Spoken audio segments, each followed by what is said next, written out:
Hey guys, it's Kevin Shinnick. Just want to call and say congratulations on 100 episodes. That's insane. I think in Amazing Spider-Man 100, didn't Peter question whether he still wanted to be Spider-Man until he was visited by all his past villains and friends? Well, may you be visited tonight by all your past guests and listeners and decide the same thing Peter did, which is, just still keep going. Keep being Spider-Man. Keep being Spider-Man Talks. Congratulations, guys. Bye. Too many who know the angles, uncover and untangle all the questions and the webs left out to tangle. I'll be in 1962, last Wednesday's afternoon. They'll bend your ears with reckless self-abandon.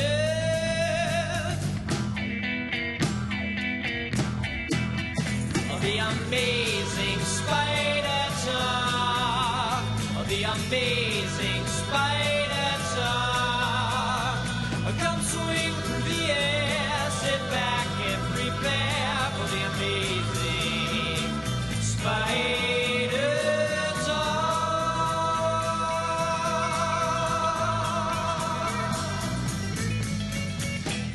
Hello and welcome to the Amazing Spider Talk. My name is Dan Gvozden and I'm the founder and editor of SuperiorSpiderTalk.com and an editorial assistant at CBR. And I'm Mark Ginocchio, founder of the Chasing Amazing blog and an editor of Superior Spider Talk. Dan, I'm so excited. I'm almost forgetting who I am right now. Oh my gosh, you're Mark Ginocchio. And thank you everybody for joining us for the 100th episode of Amazing Spider Talk. I can't believe we did it. If you had told me we'd do 100 of these 3 years ago, I would have slapped you in the face.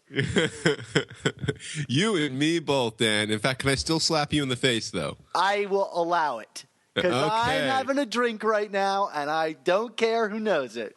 And I've seen this boy drink, and after one, he'll be ready to get slapped in the face. That is true. I am the biggest lightweight on earth. Well, guys, for the 100th time, we hope you enjoy this podcast and that it provides an intelligent conversation between two fans and collectors as we hope to look at the Spider-Man comic universe in a bit of a bigger picture. And I guess by now, I think maybe we've succeeded. 100 episodes. Are we hoping to look at the universe anymore, or have we done it? Well, you know, we could always now look at the multiverse and make a new multiverse, Reed Richards style. Oh, we totally could. Spoiler alert. Yes, so for this special Centennial episode, we'll be discussing our rankings of all of the Centennial issues of Amazing Spider-Man. That's, you know, the ones with the 2 zeros at the end for all of you non-math majors. And then we'll be discussing our brand new friendly neighborhood Spider Talk Members Club that will hopefully keep me from having to repeat the word friendly neighborhood Spider Talk Members Club every episode. Is that going to change, Dan? I think so. Maybe not. Probably not. Yeah, probably not. And then we'll be discussing our memories, top 5 memories, in fact, from the show of those first 100 episodes. And throughout the episodes, we set up that special hotline, 9 Red Goblin. Don't ask me to give you the numbers. I don't know them off the top of my head, but 9 Red Goblin, and you left us your voicemails. You left comments of praise. You asked questions. Some of you discussed food items. We're going to play them throughout the show, and when appropriate, we're going to talk about them. So this is pretty awesome, Dan. We're about to have an anniversary episode. Let's get chromiumed. And is this? I was just going to ask: is this foil embossed, or see-through cover, or tombstone covered? Ooh, die-cut tombstone. I hope not. All right, well, let's dive right into the first voicemail. Hi, this is John Semper, the producer and head writer of Spider-Man the Animated Series. I want to congratulate Dan and the Amazing Spider Talk podcast for recording its 100th episode. That's 100 episodes, over 100 hours of doing nothing but talking about Spider-Man. I produced 65 half hours of Spider-Man animation, and I don't think I talked about Spider-Man as much as this podcast talks about Spider-Man. I know Stan Lee. He and I have talked about Spider-Man. I don't think Stan Lee has talked about Spider-Man as much as this podcast talks about Spider-Man. So I want to thank the podcast for keeping the fans excited about Spider-Man, and I hope you guys have another great 100 episodes coming up, and good luck. Hope to talk to you again soon. Take care. This is John Semper saying good luck, congratulations, happy 100 episodes, and hopefully we'll be talking again real soon. Take care. Bye-bye. Hey, guys. Just want to say it's been a blast listening to some of the back issues of the podcast while I do my holiday road trips. But I do have one question for you. Back in the day, there was a what-if issue, if I'm remembering correctly, in where Aunt May got superpowers and was a hero by the name of the Golden Oldie. When do you guys think we're going to see the Golden Oldie again now that we've got so many Spider books coming out? I mean, Marvel's really missing a corner of the geriatric market. But I'd love to hear your thoughts on that one. Thanks. Well, of course, we got to thank John Semper, the producer of Spider-Man, the animated series, for calling in. He's a good friend of ours, and it's always nice to hear his voice. And he certainly makes us sound like a bunch of sick people for talking about Spider-Man for so much time. I don't even think Spider-Man has talked about Spider-Man for 100 hours. And then we got this other voicemail from, I guess, our holiday road trip guy. I don't know his name. He didn't leave his name, but he wanted to know what we thought about the return of the Golden Oldie. Mark, when are we going to see the Golden Oldie again? Well, didn't we see her in Spider-Verse Team Up number 3, Dan? Yeah, we did, during those weird multiversal stories. But do you think, like you said, they could corner the market on geriatric readers? Well, we know that Marvel kind of has this tendency to be replacing some of its flagship heroes with other characters now. I mean, maybe we're going to have like a Galactus-led story, or maybe Aunt May can become the new Silver Surfer. That would be excellent. Dan Slott can write it. And of course, I think Galactus eats Twinkies in that issue, if memory serves. I think that's how they find out how they sustain him in the end. So, well, Dan Slott could make it fruit pies. Fruit pies, yes, always with the fruit pies. Well, those were two great voicemails. Dan, I hate to be so formulaic on a celebration show, but we do want to do a little bit of business here, right? In terms of talking about some special issues. You got to pay those bills, Mark. This is a comic book podcast. If all we did was just talk about ourselves, all we do is ever really talk about ourselves, but we always talk about ourselves through the lens of a comic book. So that's what we're going to do right now. I don't know about you, Dan, but when I was a kid growing up, those Centennial issues, I just looked forward to them more than anything else. I think a lot of that had to do with the fact that when I started collecting Amazing Spider-Man as a kid, I was like 3 issues out from Amazing Spider-Man number 300, which was such a huge supernova-sized blast for me. So then when 400 came out, and then 500, 600, 700, I just always got really excited because I always pegged those as the really special issues. Well, you got a really great one to start, and I guess I did too, because I started with 375, so 400 wasn't too far around the corner. And, I didn't quite understand all the Ben Reilly stuff that appeared in that issue, but I got the death of Aunt May, and by then I had established a relationship with the character, and it meant something to me. So, I think both of us, we got some pretty good ones to get started. Well, a correction, Dan. You got the death of the actress hired to look like Aunt May. Yes, of course. How could I forget? And the mind bomb that would later be revealed. Yes, exactly. So we're gonna discuss our favorite or rank our Centennial issues, I should say, starting from our seventh favorite, all the way to our first favorite. Dan, what's your 7th choice of the Centennial issues? My 7th choice is actually issue 200, and I think I'm imagining yours is somewhere close to this on the list because you've publicly bagged on it in the past.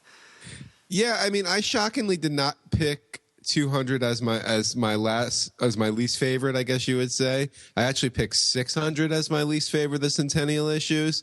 But yes, we have certainly discussed 200. I mean, why is it your least favorite, Dan?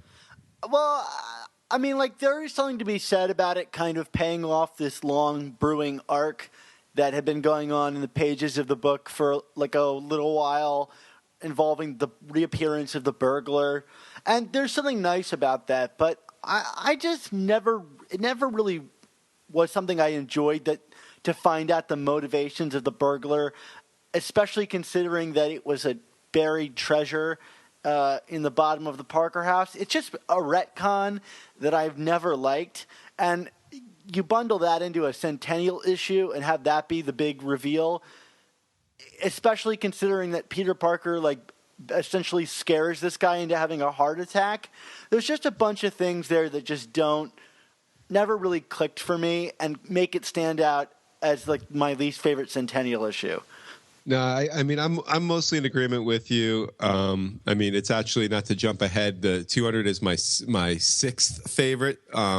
And I'll discuss why 600 is my least favorite in a second. But just to kind of echo you with 200 is, yeah, I mean, like, this is one of those, the burglar's motivations is one of those retcons, kind of like akin to me to, you know, for Batman fans when they made the person who killed Bruce Wayne's parents into Joe Chill, you know, and it kind of took away from this mystique of the randomness of it, you know, and I always felt that was a key part of the Spider-Man mythos, was the randomness of how he became Spider-Man and then how he learned the lesson to actually apply his powers responsibly. You know, it was, you know, it wasn't as calculated as, you know, a burglar was scoping out the house and it so happened to be the same burglar he let run by him at a TV studio.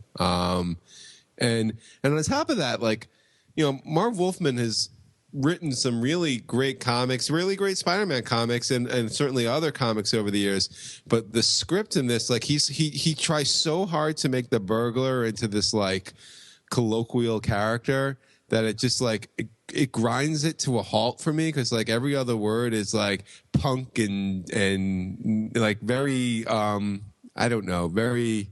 What's the word I'm looking for, Dan? You know what I mean? Like, It's just like faux hip, or like, yeah. Yeah, it totally does not read well. Especially now, almost 40 years, 35 years after the fact. All books should be held to that standard. Right. and I think adding to it too is people do love this book. Like, I've seen 200 get listed in, like, top Spider-Man story lists a lot, you know, with a lot of consistency. And its allure has long escaped me. I will say, though, for a Centennial issue, you know, a number of these issues could be like any other issue, but I like, you know, how tied into the origin of Spider-Man this is, that it makes it feel like a much bigger event. And Centennial issues should be big event issues, and I think when we get to our favorite ones, they are also this. Right. I don't happen to like it, but I do think that there is, like, a heightened level of, like, preciousness with the subject matter. Right. Which is why, ultimately, for me, 600 is my least favorite, because I feel it is the most ordinary of all the Centennial issues. It's not that it's a bad comic. I actually enjoy it. But there's, you know, I mean, we have the return of Doc Ock and the reveal that Doc Ock is dying, which, of course, would be paid off 100 issues later in another Centennial issue. And we have the marriage of May and Jameson, you know, Senior Jameson.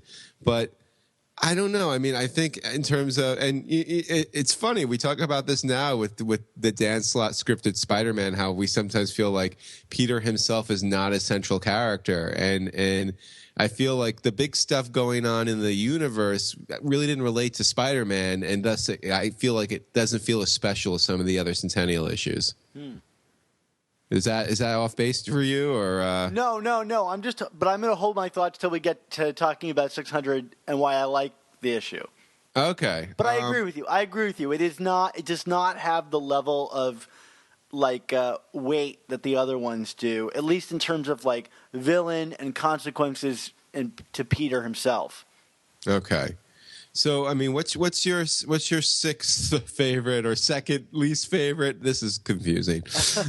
Yeah, my sixth/second least favorite is 100, which has probably one of the best covers for these Centennial issues.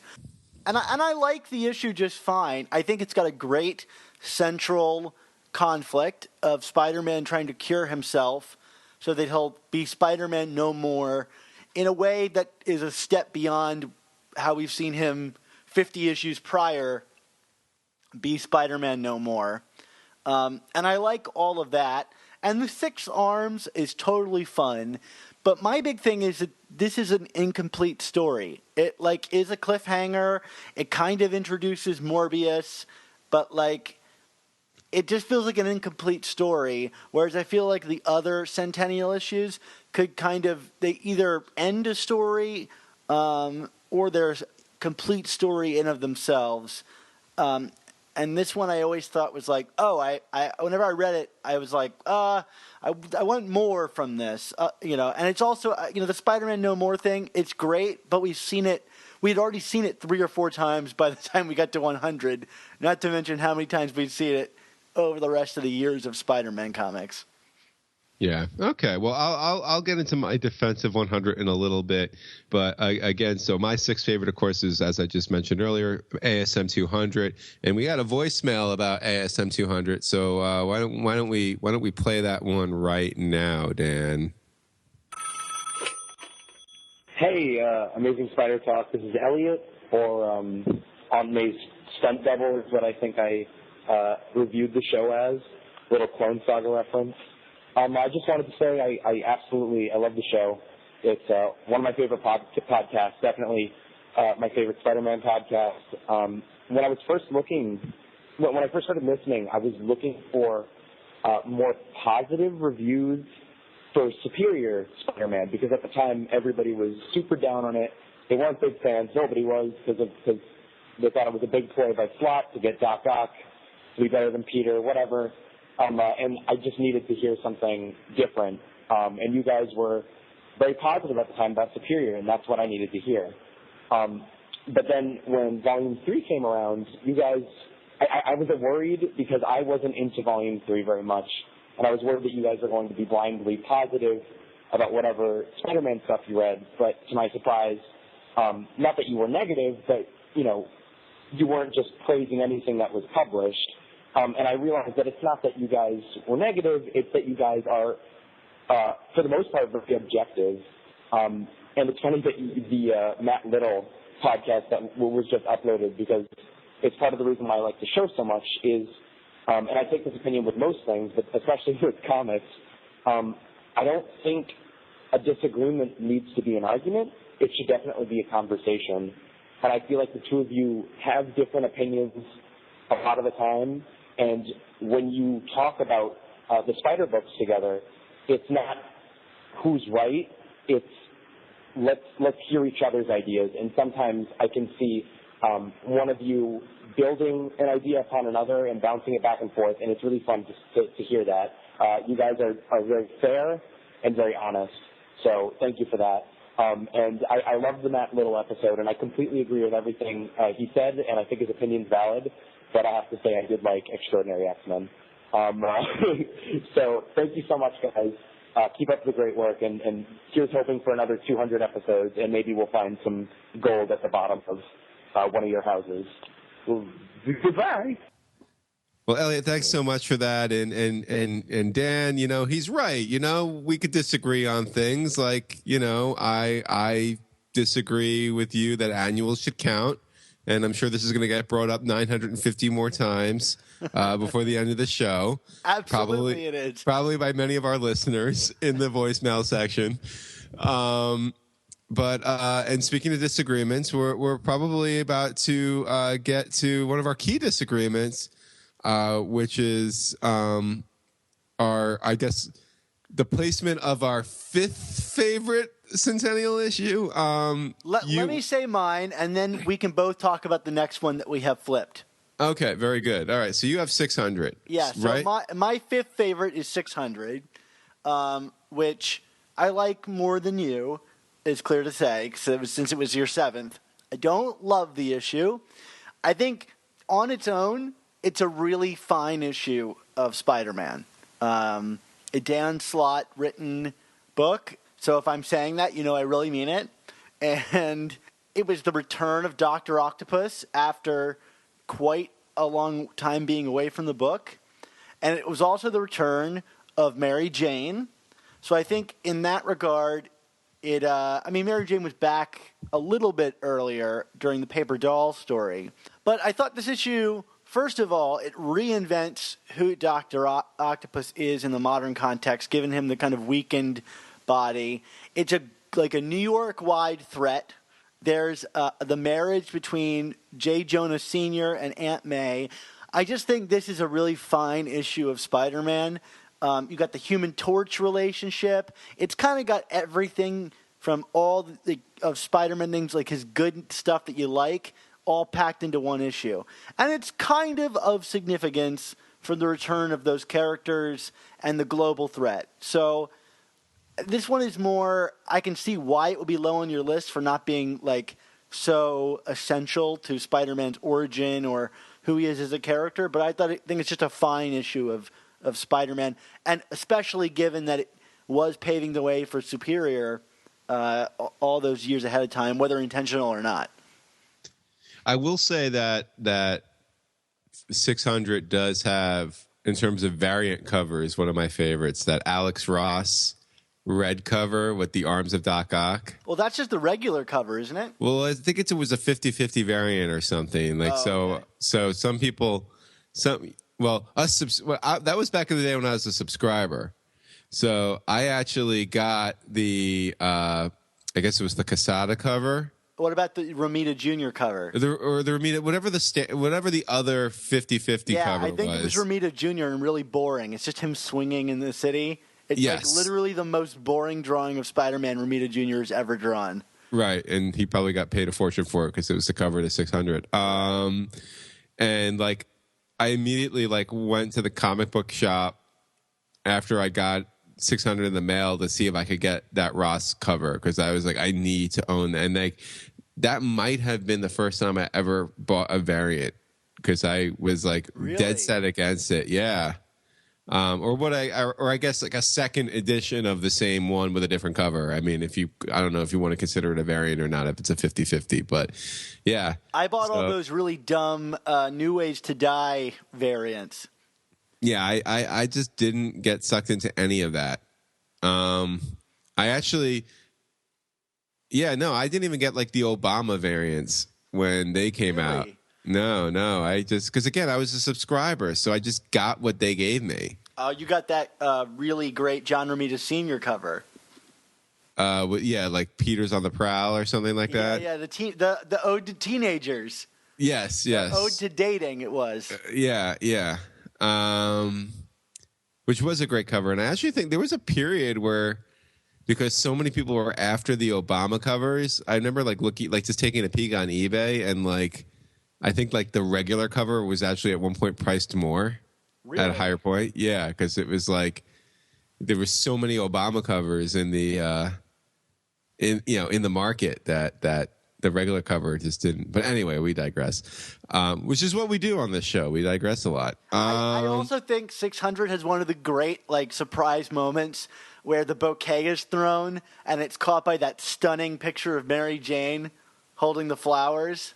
And I thought that's really awesome and a great way to end this book and reintroduce this character. In terms of Mary Jane entrances, that might be number 2 or 3 behind the first one. Yeah, well, yeah, behind the most obvious one, right? And of course. Yeah. And the 900 million times it's been imitated. I mean, I don't know. Her appearance, I'm sure her appearance in Invincible Iron Man is near the top of that list, right? Yeah, right. I didn't even read it. I'm sorry. No, I did. It's a snooze. Okay, you bet. And that's Bendis, and you love Bendis. So I mean, that book is good, but it's just not worthy of that title, that cover. Gotcha. Yeah. All right. So moving on to number 5, my number 5. And we've talked about this issue on the show a bit, Dan. And you know, again, I want to preface this by saying I don't hate or even dislike this issue. I just don't I don't adore it like I know you do and some other people do, and that would be Amazing Spider-Man number 500. Which is my number 4 for the right. Did you expect it to be higher on my list? I did. I thought I figured it was either going to be number 2 or number 3 for you. Yeah, I think it could be interchangeable with my number 3. Okay. I just also didn't know how much, you know, your top, you know, your number 2 choice, how much you love that one. I didn't know exactly where that stood on your list, which we will get to, obviously. But yeah, so 500 for me. You know, I wrote something about this on Chasing Amazing a while ago, and now I'm trying to recall exactly. I'm trying to get my. Yeah, I should have got my thoughts together before I came on the air, Dan. But you know, we're winging this, right? What are you drinking over there, Mark? They're beverages here, Dan. No, I want to know specifically what you're drinking, Mark. I am drinking a snifter of Johnny Walker Black in honor of my roommate Flash Thompson. I was going to say, this is quite rude of us to be having a drink without inviting Flash on the show. Yeah, Flash is totally locked in the basement right now. I don't want him anywhere near this recording. Well, obviously, because you have alcohol in your hand. If he was out, you would not have any alcohol. Yeah, and you know, we'll see if Flash swings by later. I doubt he will, but maybe he will. I don't know. It's we'll see. Yeah. So I guess for me, you know, I think part of my problem with 500 is yes, it goes over the core tenets of Spider-Man and the choices he's made to be Spider-Man, and you know that whole. Does he need to be Spider-Man? Why is he being punished? And I guess for me at this point, like I almost feel like Straczynski is going over ground that's gone over, and I don't feel he does it any better than the people who've done it before him. So it just feels played out at that point, and that's why it just doesn't get closer to the top of the list for me. I just feel like I've seen this story before. There's nothing new about this. It's just an excuse to, you know, once again celebrate the lessons of Uncle Ben. And, you know, we have a lesson from Uncle Ben every episode, Dan. He's always dead. But I guess with someone with Straczynski's cachet, I expected something a little more creative than that. I see what you're saying, and I agree with you. Yes, it is another kind of like Uncle Ben lesson, although it's got I thought, like, first of all, on the art, I think this is JR's like one of his best Spider-Man books he's ever drawn. There's a splash page in this of Spider-Man fighting through all of his memories that I think is tough to top. And not only that, his father returns for the end of this issue to draw a scene between Peter and Uncle Ben, which, I mean, with that artwork and that writing, of all of the revisiting Uncle Ben scenes, to me, this one like tugs at my heartstrings the most, perhaps purely because of the artwork that's there, having that very classic feeling. But to me, because Romita Sr. is doing the artwork, it feels like a real moment. It's not like a modern, like, hey, this is an Uncle Ben return issue. It's like, this is the real deal because one of the classic creators came back to do this. So that scene holds weight for me. But I think on top of that, there's this great moment where Peter gets to choose between stopping the spider from ever biting him or saving his life in the future and preventing his death. And first of all, I love the trench coat suit. I would love to see that become an official Spider-Man costume. And I think that scene is just portrayed in such like a heartbreaking fashion, like that it's the police that are hunting down Spider-Man, and like for what appears to be a misunderstanding involving a death that was triggered by him, and he returns to his aunt's grave. I mean, it's of all the ways to go, that's the way for Spider-Man to go out. And I just love that he like can't really make a decision on what to do, and it kind of reinforces that like he's willing to be Spider-Man even if it means his death. And that chilling moment where at the end the tailor comes to him and presents him the outfit. It's just I think a really nicely told story. Yes, I agree with you. It's not higher on my list because I think you're right. We've seen this story before, and it is just kind of a retrospective celebration of Spider-Man. But I think when it came out, a celebration was in order, and it hit my heart in all the ways that a good issue of Spider-Man can. So that's why it's as high on my list as it is. Excellent.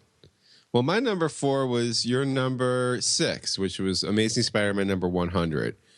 And you know, like, I don't know. For me, this is just fun, and I like how it kind of introduces the concept of these centennial issues are going to be kind of different and celebratory. You know, it is a different spin on the Spider-Man No More motif, and not for anything else. But this was also, I believe, for the most part, Stan Lee's last issue as the regular writer of Amazing Spider-Man, which makes it kind of momentous, and it does set up the Morbius and Lizard storyline that follow in the next 2 issues. So I do kind of feel that it sets up a larger arc. You know, it I don't know. Like I can't pinpoint exactly why I love it the way I do. I just feel that this is like good, silly, fun, Silver Age kind of becoming Bronze Age. You know, like you could see the seeds being sown for Spider-Man and Marvel in general kind of moving away from the Stan Lee schmaltz. And I find it to be like a turning point before the actual turning point, which would come 21 issues later. Interesting. So I kind of almost view it more from a lens of cultural significance, maybe rather than the story itself. But that's why it is where it is on my list. So, you know, that's a great rationale. Yeah, I can see that for sure. So it looks like our top 3 are the same, Dan. Yeah, so, I was surprised when I saw that. Which do you want to do the honors and reveal them? Yeah, sure. So both of our number 3s is Amazing Spider-Man number 700, which I was surprised that you put as high as you ended up putting it. Oh, well, I mean, it's a landmark issue. I mean, no question.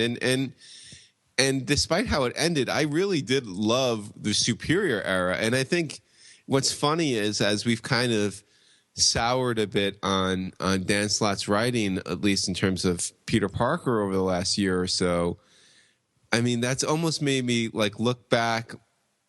You know, I guess you could look back 2 different ways. You could either long for something more or be like, oh, you know, maybe I was looking at Superior with rose-colored glasses and these flaws that we've been pointing out are always there. And I got to be honest, I've been thinking it's the former. I go back and I'm like, I want stories like this again. This was so different, and like 700 really set that up. And I just remember reading 700. It was right the day after Christmas. And I was actually at my in-laws, so I wasn't even near like my home comic book shop, but like I was like going to obviously pick it up the day it came out because I wasn't going to wait for it. And I just read it with like, and I knew what was going to happen. I you know, that book got spoiled every which way. I couldn't avoid the spoilers. And I but just it was remember the details that mattered. Yes, it was the details that mattered, and that was the thing. Like I just remember sitting there reading that book with such a sense of foreboding, and ending up being like, that was really well done. I mean, I will always remember this book. Like I'm going to remember where I was when I was reading it. I'm going to remember how I felt when I read it, and you can't say that about a lot of comics. I don't think I've ever taken so much time to read an issue of Spider-Man as I took to read this one. I was so nervous about it. Every page turn, I was like, I don't know what I'm going to find on the other end of this, you know? And I don't know. There's just so many great things in this book. I don't think the stakes have ever been higher for Spider-Man in an issue than in this. I mean, I guess he's died before, but this almost feels this is worse than death because you have a supervillain wearing your body, and like the fact that was already taken care of in 698 meant like if that's not the pinnacle of this in 700, then what could possibly happen in this book, that to make that worse, Yeah, and we did a review on this. I think what was it at the end of Superior? We talked about this issue, and I pointed out some flaws of it, and those exist, but like even with those structural flaws, yeah, like you said, like this was reading this book felt like an event to me. This was the most I've anticipated reading a Spider-Man comic in years. I mean, I probably since the number 2 issue on this list came out. I just in the weeks leading up to its release, and then like you said, like that day, just reading it and going page by page, and that sense of anxiety, and that sense of anxiety really followed the book when it went into Superior. I mean, we kind of talked, and we originally talked about it as a good thing, and maybe it wasn't in the long run. How when Volume 3 happened, it was like, oh, it's good to have a Spider-Man book without all the stress anymore. Remember we said that on one of our episodes? Yeah. And I almost wonder if that tension and anxiety is what really fueled the creative juices for that book, because like you said, the stakes were just so high, and at this point, that's what we need. We need the drama. We need the stakes. We need to feel like the urgency, and the book has lacked urgency. So, yeah, I mean, I can see why you would maybe think I wouldn't rank it as high, but no, I'm on board with you, man. I think this book is a landmark issue. Well, not to mention just that, but it also does with the book we just talked about, my issue 500. It also manages to do the whole, even though it might be played out by now, it did the whole flash into Peter's mind, and we got to see all the people from his life, the different outfits he's worn through the generations, and have an Uncle Ben reunion. So not only did it do all that, it also did what we just praised about the other books. Right. So kudos on that one. All right, Mark, what's our number 2? All right, number 2, and I got to tell you, as obvious as the number 1 choice may be for people who have either read my blog or have listened to the show over the years, I was almost tempted to throw everyone a curve and make my number 2 choice my number 1 choice, but at the last second, I held true to form. So my number 2 is Amazing Spider-Man number 400, which, I mean, is probably one of the most beautifully written Spider-Man stories you'll ever come across. Have we talked about this book in depth on the show yet, Dan? We gotta. I don't know if it's on either of our essential lists, Dan. I mean, know that it's not. We might have to change that. Because I mean, so of course this issue. It's J.M. DeMatteis and Mark Bagley. It comes in the infancy, but also like the first real thrust of the Clone Saga. And this deals with the death of Aunt May, which would, of course, be retconned. But, we'll ignore that for now. And I mean, Dan, for me, this was one of the most graceful and elegant death scenes I've ever seen, not even just in a comic book, anywhere.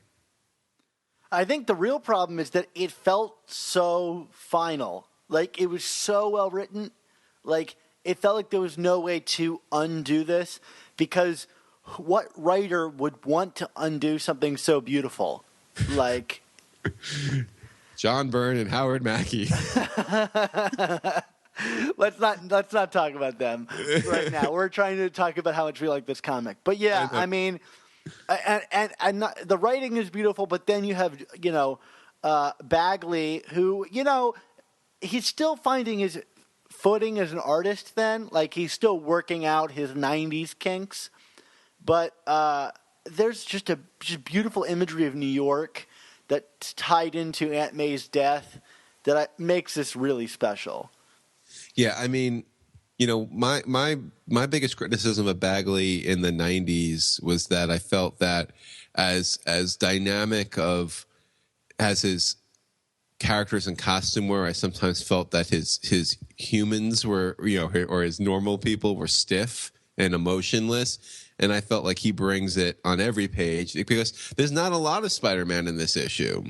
There's a lot of Ben Reilly, but yeah, there's a lot of Ben Reilly, but but there's not a lot of, you know, Peter as Spider. I mean, you're getting a lot of Peter and MJ and Aunt May, and they're going through memories, and, you know, Aunt May on the Empire State, and that scene with the second to the right and straight on till morning on, you know, that.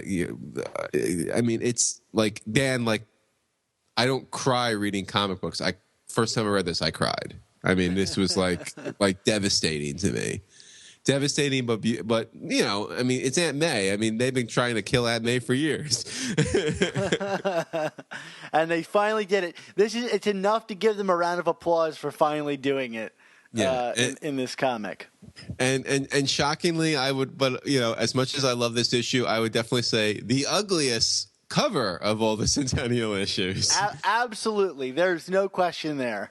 I mean, good gravy is that Tombstone. I mean, so much so that when we were at Connecticut Comic-Con, I brought this issue with me, and both JMD and Bagley were like, I hate that cover.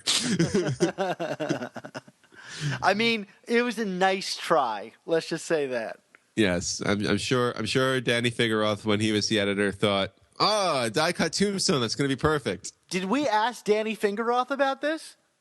No, but he was the editor of that book, and he like owns up to like playing a hand in all of the gimmick covers at that time, because that was coming from sales. I mean, it was, you know, the sales department was like, we need to make sure we sell this book, you know, like, so come up with some more crazy covers, you know, like. At least they didn't put a bullet hole in it. That was like a Malibu book, I think. So, Mark, I guess there's only one that's left to be our number one. What is it, Mark? I'm going to give you the honors. Yes, it's Spectacular Spider-Man 300. No,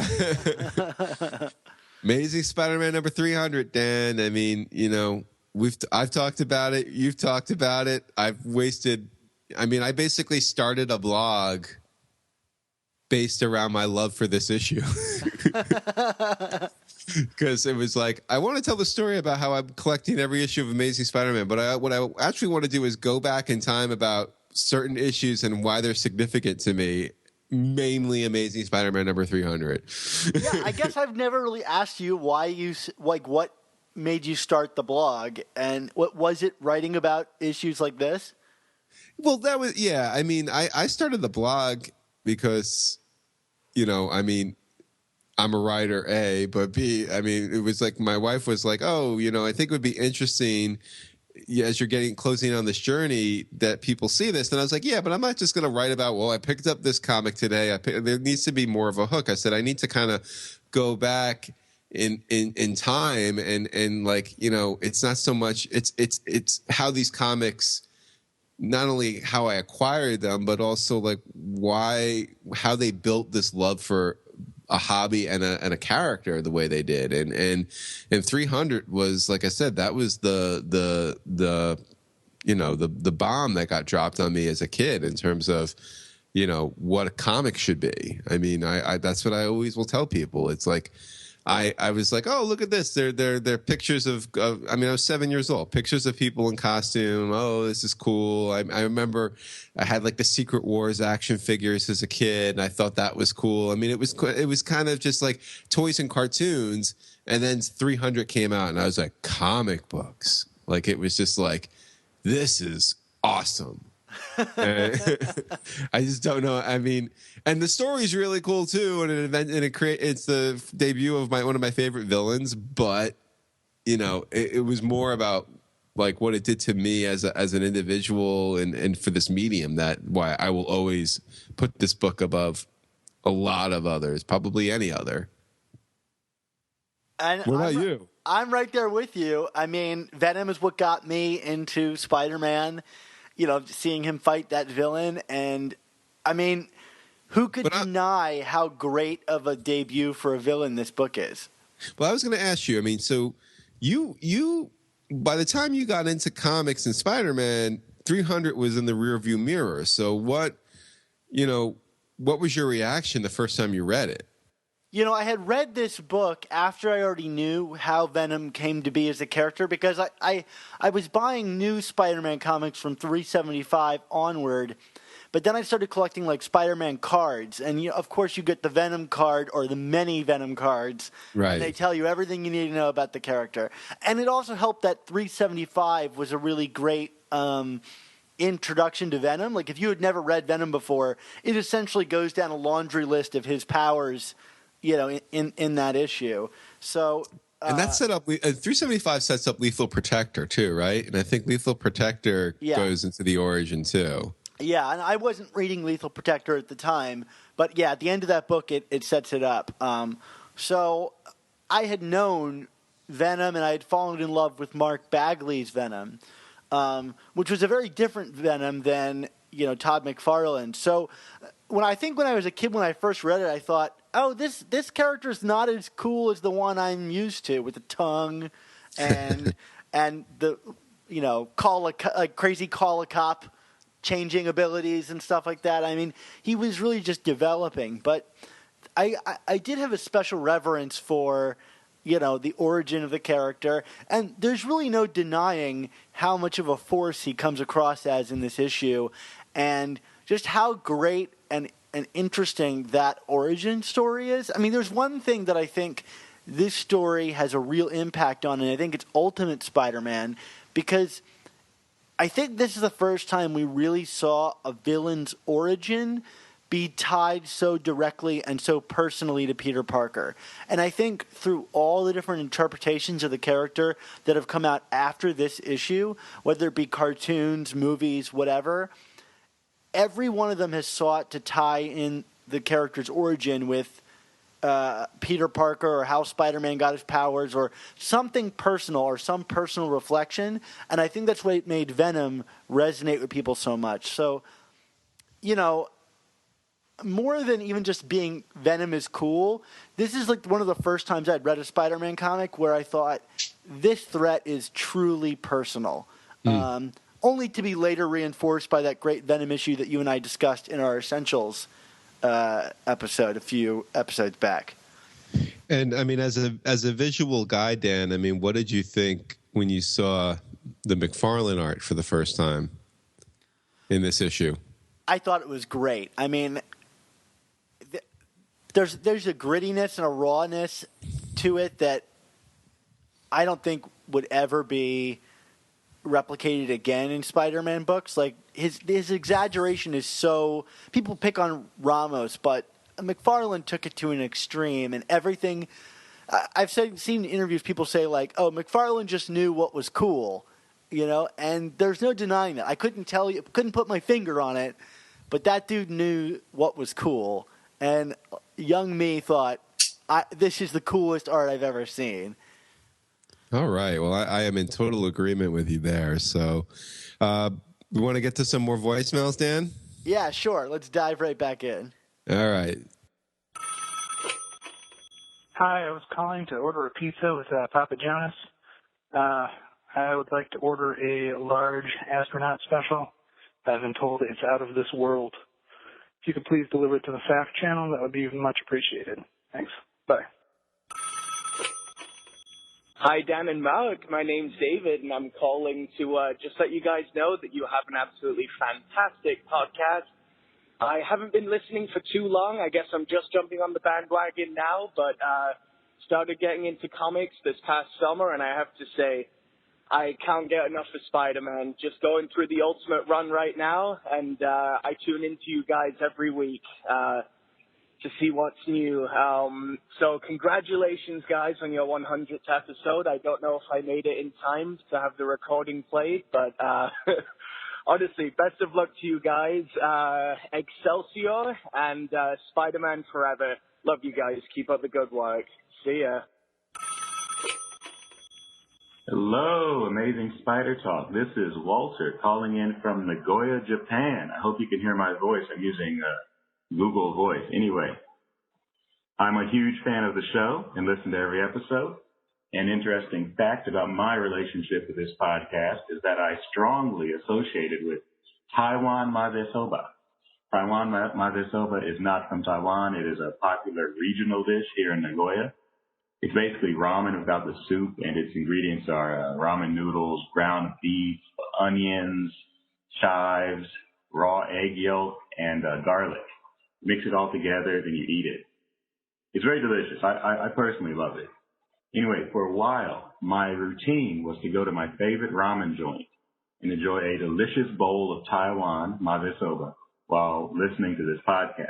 I did this so frequently that now, in a Pavlovian twist, whenever I listen to this podcast, my mouth starts to water, and I think of Taiwan mazesoba. That's my story. So, if it's okay, I have 2 questions. First, are there any non-Spidey villains that you think would make an interesting addition to Spidey's Rogues Gallery? Not just Marvel villains, but villains from any publisher.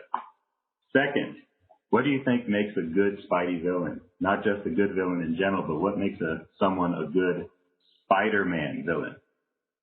And that's it. Anyway, congratulations on the 100 episodes. I hope you guys can keep on going for another 100. I don't know about you, Dan, but I want some of that ramen dish right now. My mouth is watering. Taiwan marisoba or whatever. Yes, sign me up, please. Yeah, right. We're going to get the Pavlovian response. So much better than Irish bacon. You mean Canadian bacon? Well, that too. Yes.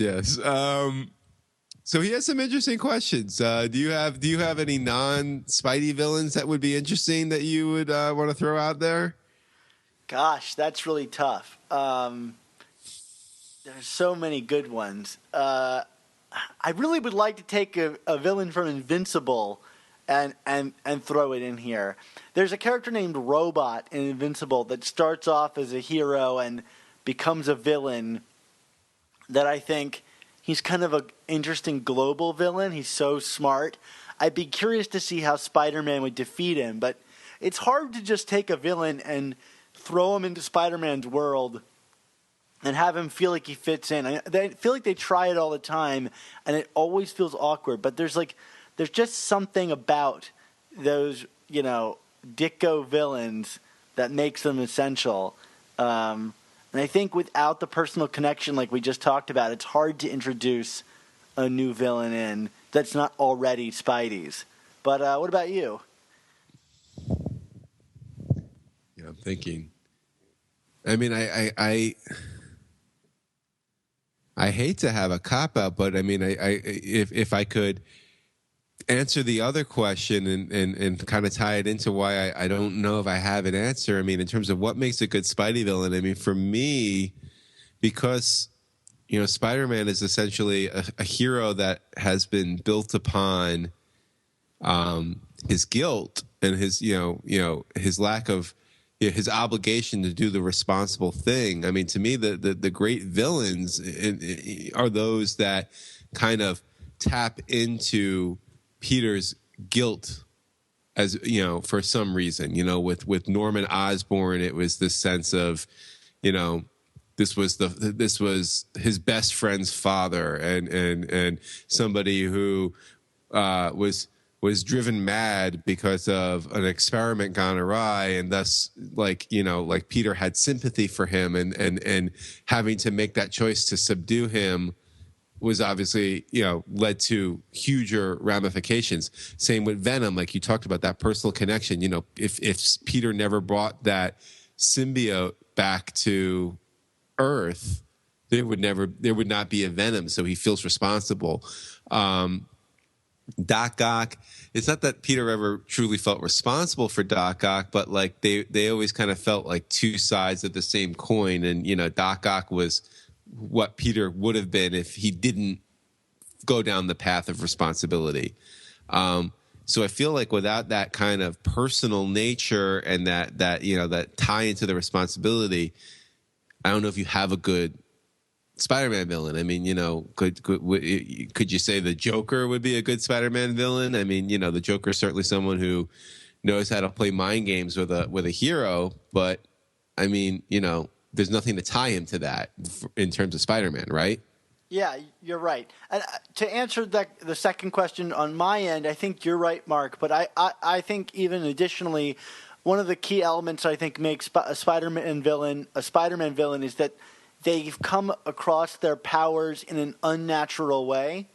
Like, none of them are latently powerful. They've all stumbled onto powers just like Peter did. But the difference is that they've chosen not to use them responsibly. And I think that's the key thing that makes a Spider-Man villain a Spider-Man villain. And I couldn't think of another character that has so many villains that all arrived at their powers through similar fashions like this. And I think that's the key thing. I mean, even, say, Mr. Negative, I think he works because he got his powers in an unnatural way. Like, he was, tortured and has now used them to become a mob boss. But, like, almost all of them have the powers happen to them, and then it's up to them to make that choice. That's a good point, Dan. And then there's Kingpin, and he really didn't work out ultimately as a Spider-Man villain. He makes so much more sense as a Daredevil villain. Or I a thought you Punisher meant villain. he didn't work out because he was fat. Well, and then he didn't work out because he was fat. But oh my. That's the beverage talking, isn't it, Dan? No, I'm kidding. All right, Dan. Well, we got a special announcement coming up. Yes, we do. Why don't you kick it off? Well, I'm going to let the music kick it off first. Stand a little straighter, walk a little prouder, be an innovator, laugh a little louder, go for refrigerator, we can show you how to, and when will you be then? You belong to the Merry Marvel Marching Society. March along to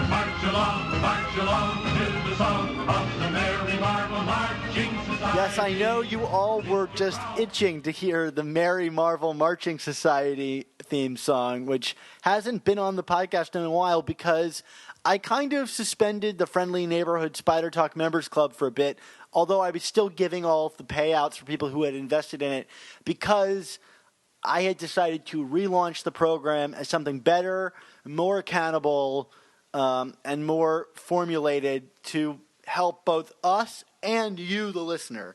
So over the past, I guess, year or so, would you say a year, Mark?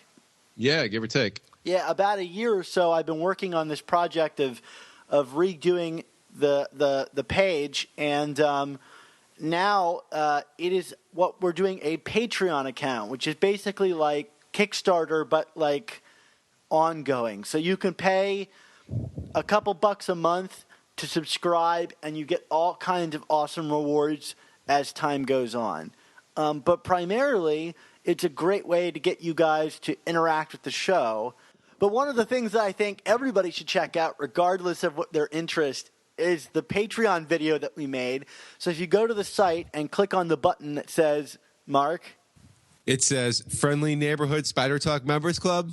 It does, Mark. As you click on that, you'll come to our brand new Patreon page, and there's a video that I shot with a bunch of awesome cosplayers and a film production crew, and it's really funny. I spent a long time working on it, and I think you guys are going to really dig it. Don't forget the best actor of all in that movie, Dan. Oh, yeah, Mark is in the movie, too.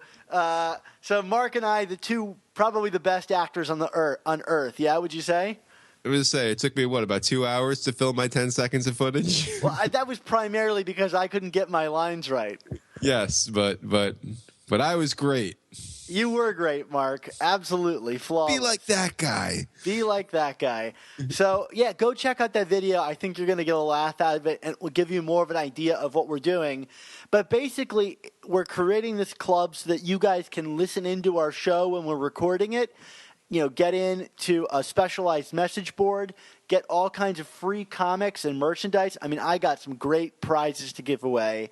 And also you'll get some, awesome swag, T-shirts and bags and coffee mugs and comics in the mail and all kinds of great stuff. So to get this thing started, we got a bunch of special prizes to give away, and the first one is a huge one, Mark.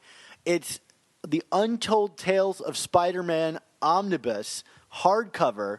It's a really, limited book. You can't read these issues on Marvel Unlimited. And you're going to get the full run of Kurt Busiek's awesome Untold Tales of Spider-Man stories. Yeah, I mean, whenever I profile one of these Untold Tales stories on SuperiorSpiderTalk.com, there's always inevitably one or two comments about, I can't find these issues, or I got to go and pick up the omnibus. Well, here's your chance. Yeah, so all you have to do is kind of get in. There'll be a randomized lottery every week to see who gets what, including tons of digital codes and things like that. But it also gets you into the back end of our community, where we're going to share with you our notes for the show. You can join in on our recording sessions for the show. You can request that we review one of the books that you suggest. Basically, all of this awesome stuff to kind of get you in on the production. We just kind of want to make this whole community more inclusive, and this is our way of doing it. But would you say you want to make the podcast great again, Dan? I do want to make the podcast great again, Mark.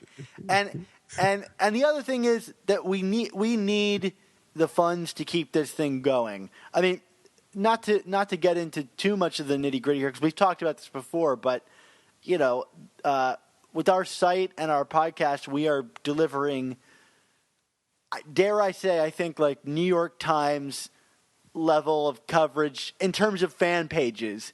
I don't think that there's another fan page that does quite what we do.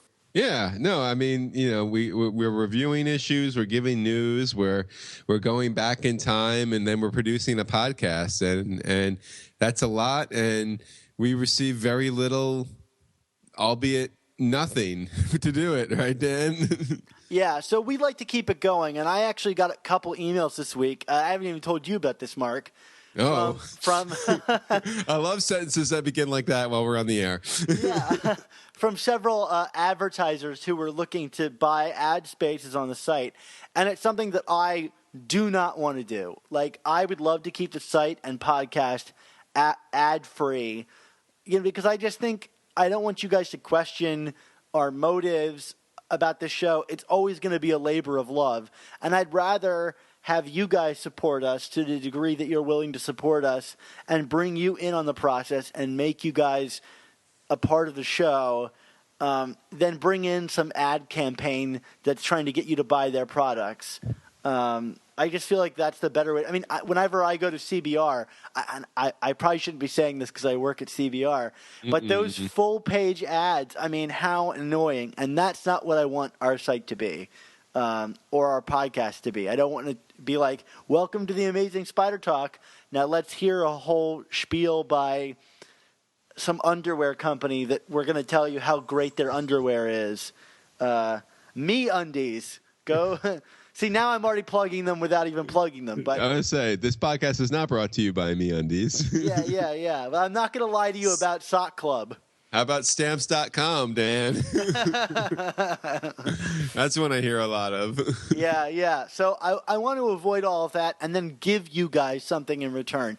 And trust me, you're going to get way more back than you put in, because I've got a bunch of awesome prizes. So the first one, again, that's the Untold Tales of Spider-Man Omnibus, which we'll give away in 2 weeks on the show. And just go, you know what, even if you don't know how you feel about it, go check out the video. I'd love you guys to give me some feedback on that video. So all you have to do is go to my site or Mark's site and click on the Friendly Neighborhood Spider Talk Members Club icon on the page, and it will take you right there. Wait, hold on, Dan. Someone's coming by and wants to say something about the Friendly Neighborhood Spider Talk Members Club. All right. I dare I guess who it is. Why, hello, and congratulations on your 100th episode, Mr. Dan. How are you? I thought you were locked in the basement, Flash. Well, I broke out, and I see a bottle of Johnny Walker Black by the podcasting machine, and I am really cheesed off, Dan. But I wanted to offer your listeners a little something for the Spider Talk Members Club. Those who do not donate to the club can enter a raffle to have dinner and a drink or 12 with your old pal, Flash Thompson. So that's if you don't donate, you entered into the raffle. And there's like 1,200 of you out there. So one lucky winner who doesn't donate, I'm just going to show up at your door. I'll probably puke on your shoes, and then we're going to go out to eat. And you're going to treat me like a nice guy. That's certainly a threat. A threat. This is a lovely gift, a token parting gift to the listeners. Why don't you help us out, Flash, and people can get you to record a voicemail message for them as Flash Thompson? I can do that. All right. I think that needs to become a thing. I mean, I heard last time that I apparently have a Brooklyn accent. Even though I grew up in Forest Hills, Queens, I don't, actually, people keep telling me I sound like all these different things. I know what I sound like. I sound like Flash Eugene Thompson. That's what I sound like. So on that note, I'm going to steal Ginocchio's liquor bottle here, and I'm going to enjoy the rest of this podcast from the corner of the little podcasting room in the back of Mark's house. Well, I guess thank you, Flash, for offering to help. He's trying to help, Dan. I mean, I don't know. So before we go, I got one more guest here who insisted on talking on the show. She wanted to talk about what it means to create this podcast. It's my girlfriend, Amy. So introduce yourself, Amy. Hi, I'm Amy. Dan spends basically at least one night a week recording with Mark, and then edits well into the early hours of the morning the following day. And so basically it just means one night a week I don't really see him at all. I don't know. I didn't expect that I would be talking to all of you right now. But Amy, you act like not seeing Dan one night a week is a bad thing. Can you elaborate on that? Well, I like his face. But yeah, I mean, and he's just a busy guy all around. I think our schedules are kind of opposite at the moment. But, I think one of the things that really drew me to him initially when we started dating was he had just gotten started on this podcast, really, and to see how it's grown over the course of our relationship, almost alongside our relationship, has been really interesting. And to see how excited he is to talk with Mark, I kind of feel like you guys are dating a little. And so I don't know. I think I see how hard the both of you work on this, and I see the time. And I'm sure your wife, Erin, would commiserate with me about that. Oh, but she's in bed. She's not.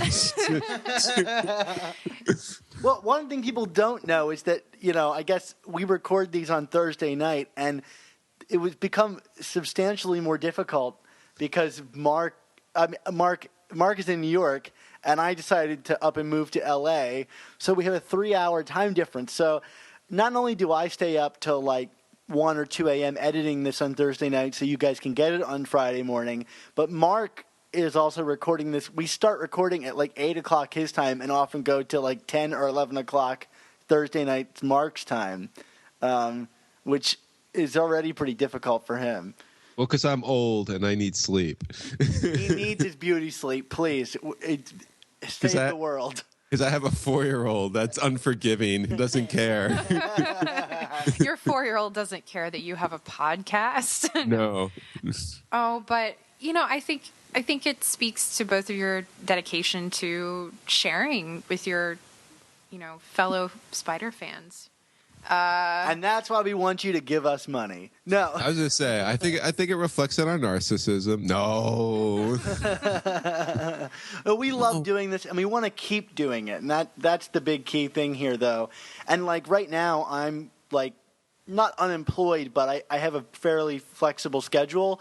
But once that changes, it's going to be a lot more difficult for me to justify putting in the amount of work till 2 in the morning editing this thing, and then showing up work on Friday as a zombie. So, like, your donations and becoming part of an active member of our community goes a long way to keeping this thing going for as long as you guys want it. Because I know we want to keep doing it. Mark, you wanted to keep doing it, right? Yes, and let me just put it out there that both Dan and I officially have complete collections of Amazing Spider-Man. So all money is going directly into the show. You're not buying us comics or annuals because they don't count. Or I mean, maybe we could pull stuff together and get like a podcast copy of Amazing Fantasy 15. I mean, is that we just ship across the country? Yeah, we it's got a timeshare. I mean, I'm sure Amy wouldn't find that weird. I mean, there are lots of other things I could already find weird about the two of you in this podcast. That we spend every Thursday night talking for hours about Spider-Man? No. Very true. No, I don't find it weird. That's not weird. No, Well, of course not. But the point being is that, obviously the end result here, beyond like all the stuff we're talking about is we want to make the show better for everybody. That's we want to engage you more. We want to create a sense of community, and we just want to put together the best show we can. We make jokes about our internet connections and our audio levels and all that kind of stuff. But the fact of the matter is, it's through programs like the Friendly Neighborhood Spider Talk Members Club. Blah. Why did we name it that, Mark? Yeah, exactly. that we will be able to continue to support doing that. I mean, and then it'll make all the time and blood and sweat and tears. That's just icing on the cake. It's getting down to brass tacks is just to make it the best we can do. There's so many things we want to do, too. I mean, you and I have talked about, like if you go onto the Patreon site, you can see all these like long-term goals that we have that certain amount of, fundraising will allow us to reach. And like that means like redesigning the website so it's more professional, like doing, video podcasts, doing all kinds of things that right now we just can't do. I mean, maybe even writing a book someday, Mark. You and I have teased that idea around a couple times. These are only things that will be attainable through support on the Patreon page. So check it out. We don't want to belabor it too much longer. Thank you, Amy, for joining us. You're welcome for being awkward. Awesome. Awkward is what we do best. I think she was even better than Flash. I mean, talk about a great guest. She is a great guest. And guess what? I get to enjoy her every night of the week except for the nights that we do this. And I hope you do enjoy her. Whoa. That's really, really awkward. Well, speaking of awkward, why don't we get to some more voicemails, Dan? All right. Hey, this is Matt Nord, junior news writer for the Superior Spider Talk website and avid Spider fan. And I just wanted to give you guys a call and say great work on the podcast and hope to hear 100 more. Go Spidey. Hey, Dan and Mark. This is Matt Strott in Baltimore. I'm a relatively new listener, but I love your show. Congratulations on 100 episodes. You guys get me to look at the Spider books in ways that I would never look at them by myself. I really appreciate all the great work you guys do, and I'll be listening for the next 100, or at least until Flash Thompson sobers up. See ya. Hi, Mark and Dan. This is John.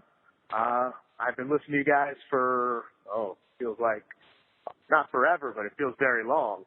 I started in the middle of the Superior run, and it's really been great to listen, hear your opinions and everything. I enjoy every part of it. It's a great show, and thank you, and keep up. I'm excited to hear what the 100th episode is going to be like and about, and what you guys, I especially like the Flash Thompson Flash reviews, mostly just so I can hear Flash. I know he's a great actor, because really he's, faking the whole alcohol thing in Mark's house.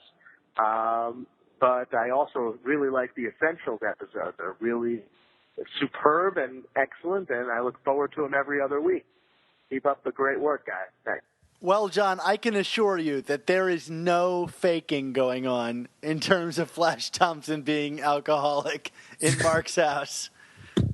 Yeah, why would they think we're making that up, Dad? I mean, this is a real problem. I mean, And also thanks to the two Matts for calling in. And Matt Stroud, who is a big commenter on our show. I didn't know he was from Baltimore, my hometown. So that's nice.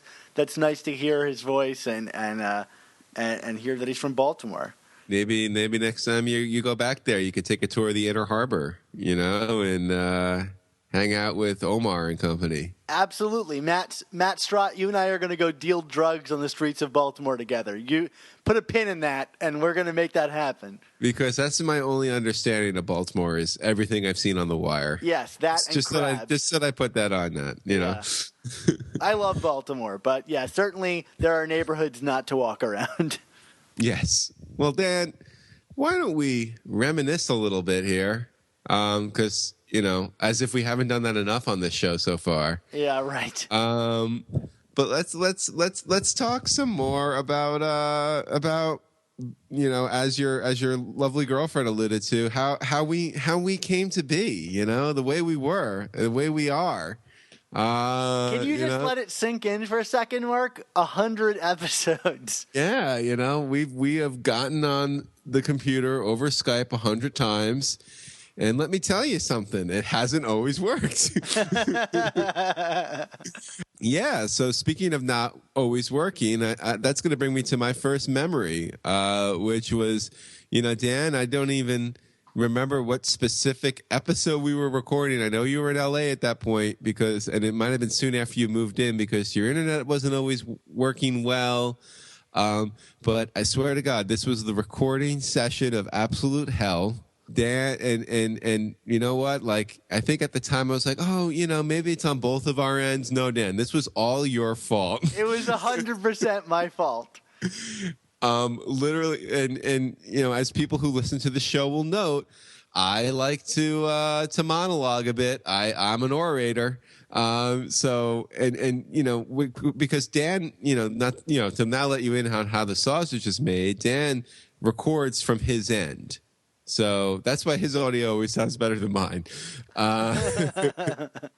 So Dan could talk and monologue about something, and even if I'm not hearing him 100% on this end, it'll record just fine because he's it's just coming directly from his mic and his computer. Whereas with me, if something happens with the internet connection in the middle of one of my sentences, I have to redo it again. And in this one specific recording session, I think it was just a standard issue review. It's what should have been like a 40-minute episode probably took about 2.5, 3 hours to do because every time I started talking at something at any kind of length, Dan was like, no, Mark, can you do that again? Can you do that again? Just pick it up here. And I'm sure that was a miserable freaking podcast for you to edit. Like the worst. But the fact of the matter is, it's your damn fault. The best thing about these negative memories that you have is that they're multiplied by 10 from my end. Yeah. Because I actually have to assemble them. But yeah, that was nightmarish. And that was it must have been 3 or 4 months of consistent bad connections here in LA until and I had called Time Warner a number of times. I know we like to bag on them, but they kept telling me that there was no problem. They'd send someone out to fix it. He wouldn't do a thing. And just a couple months ago even, they finally fixed the problem. And we can actually record face-to-face with video. We've never been able to do this before. And now for the past couple episodes, we have video because finally my internet is working. So. Yeah, but even with the months of issues. There was I wish I remembered specifically which episode it was. I really did. It was probably like during Spider-Verse to boot. So like, and you know how I would like ramble during Spider-Verse. It was just so bad, like so so challenging. Like it was like there was a point where I think Dan thought I was gonna like quit on the air. I totally thought you were. To be honest, I thought like after that one, I said a prayer before the next podcast because I was like, I don't want this show to end, but it might end because I think Mark has had it with me. Well, no, it wasn't you. It's technology, but God damn it! Thank God you fixed your internet connection.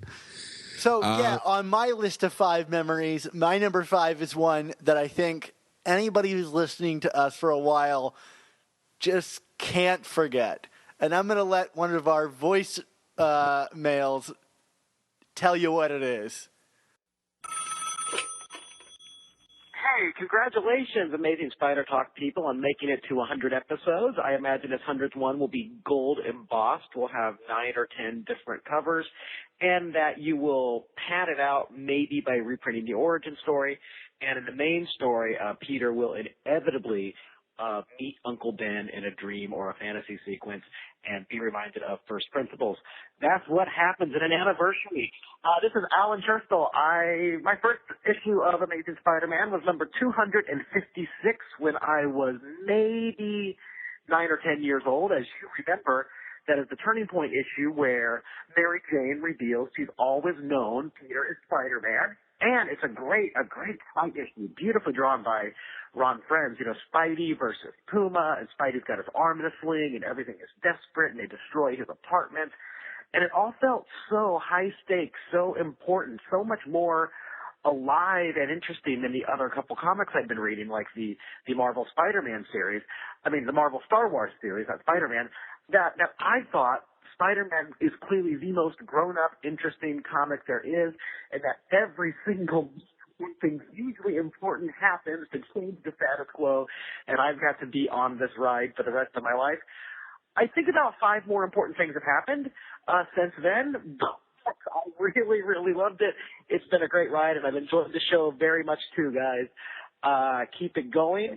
Good job. I'm proud of you. My computer is beeping in the background. I'm looking forward to hear more. As a matter of fact, listening to the show is the only thing that currently still has me buying ASM, just so I can check in with you guys. My favorite memory of your show, of course, is the time you had to edit around and bleep out all of the swearing from the Spider-Gwen creators. Spider-Man's amazing friends have some potty mouths, damn it. Who could forget Robbie Rodriguez and his dog and him dropping the F-bomb about every other word? I think there was even like one point where like it was like a few minutes in where he's like, "Am I allowed to be cursing?" And we were like, "Well," and he's like, "Oh, well, you know, F that." That to me, the whole interview I had to fight back laughing because it was just so over the top. The F-bombs. I mean, you go, Robbie. You do your thing. But to make the cherry on top of it was the dog barking in the background of that interview the entire time. Unforgettable. Yeah, I think, you know, and I don't even know if I talked to you about this at the time, Dan, but like what added to like the surreal nature of that interview was like the Edge of Spider-Verse #2 had like just come out. And, you know, that was like one of the few issues in recent memory where like the moment after reading it, I was just completely floored. As you know, I loved it. I thought it was like one of the best things I've ever read. And like on a whim, I like went onto Facebook and messaged Jason Latour and was like, "Hey, you want to come on our show?" And he was like, "Yeah, that sounds cool. You want me to bring Robbie with me?" I was like, "Yeah." And it's like, "When do you want to do this?" And it was like the next day. And it was like, and I remember emailing you, like, "I can get the creators of Spider-Gwen on like tomorrow. We can do this, right?" And you're like, "Oh, yeah. Spider-Gwen wasn't even a thing yet. Like the book did not exist. We asked them at the end of the interview, "Is there going to be an ongoing?" And they said, "I don't know. Honestly, I don't know."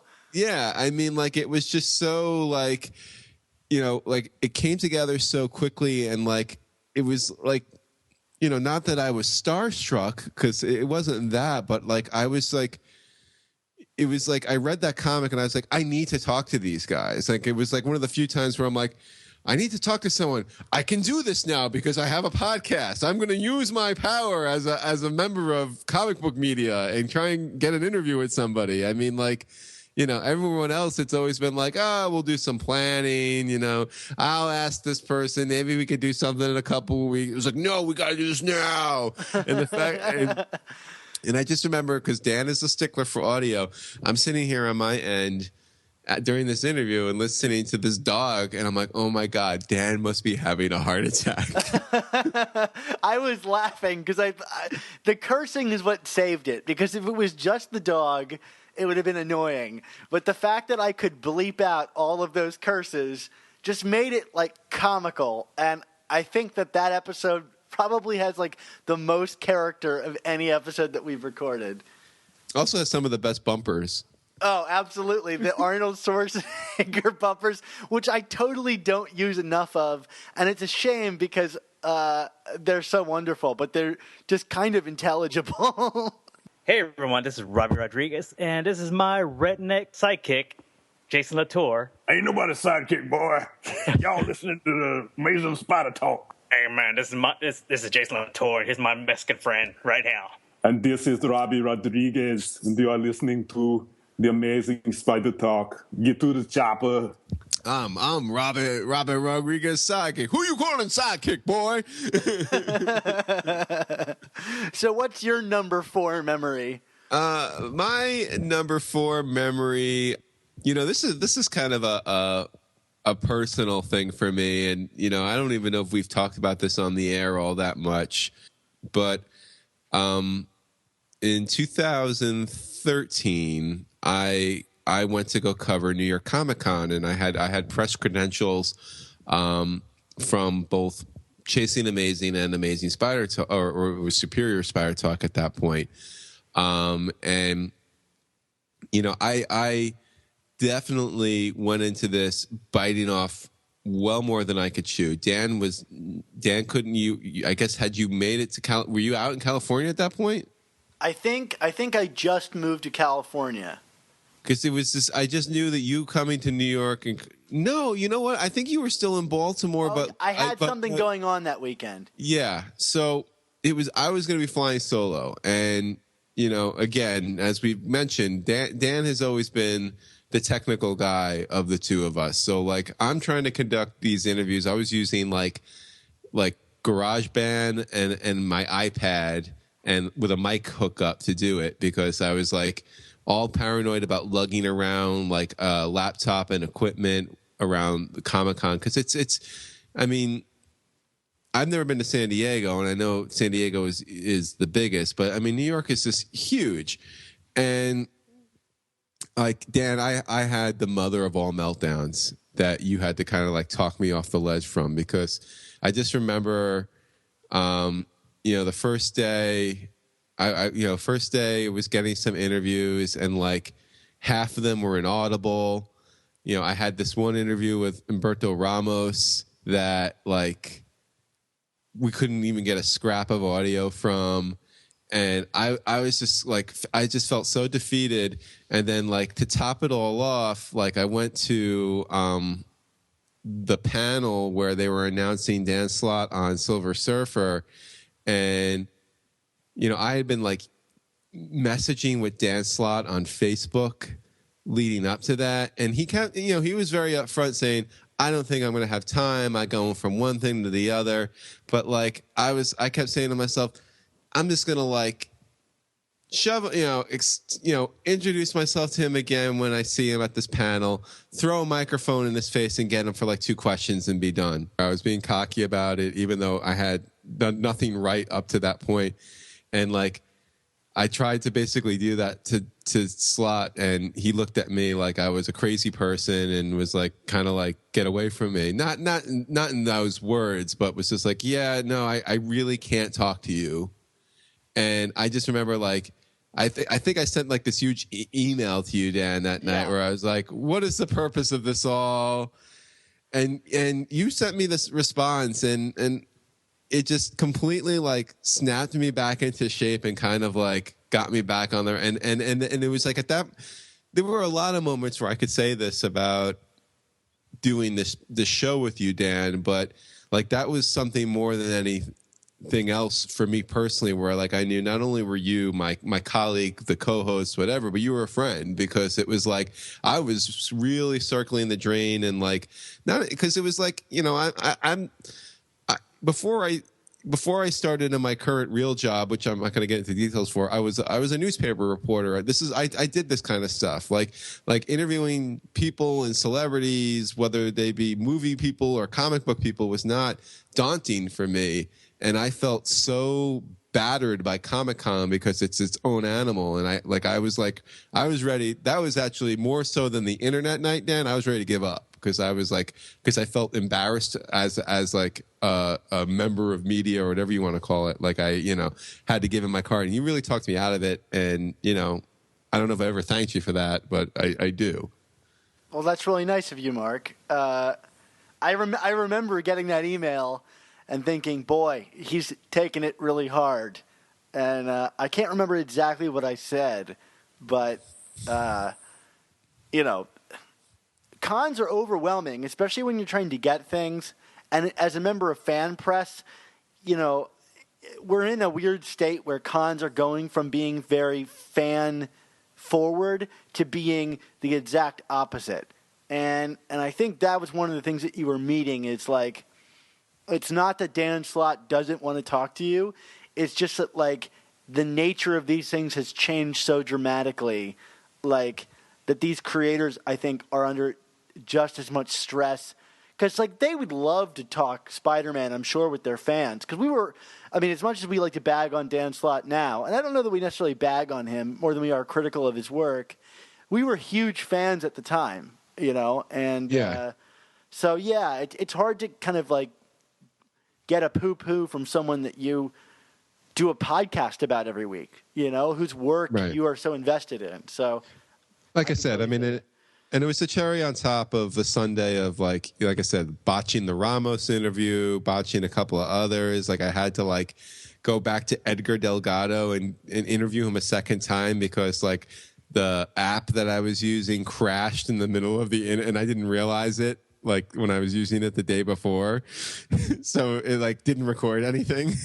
So but no, some of those interviews are great. I mean, we got Ryan Stegman, who we got on the show, and then Peter David, and I mean, you know, we got some good people on it from that con, but that was like torture for me trying to get that together. So, well, I'm glad I could pull you back from the drain. Yeah, you were a good friend, Dan. So let's think about happier things. What was your favorite? What's your fourth favorite memory, Dan? Well, my fourth favorite memory revolves around a certain guest to our show who actually left us a message to say hi. So let's listen in. Hey guys, it's Jerry Conway wishing you a happy 100th. Keep it flying. Bye.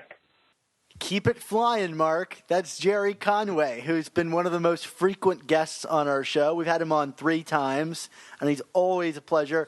And I got to tell you, I mean, having him on the first time to talk Death of Gwen Stacy was, a big deal. I mean, like, I remember you and I before that, we were calling each other and being like, I can't believe we're going to talk to Jerry Conway today. And now that we've had him on 3 times, it's like, oh yeah, Jerry Conway, he's an old friend of ours. Yeah. I see him at the cons all the time, and it's Jerry Conway, and he's just an awesome dude.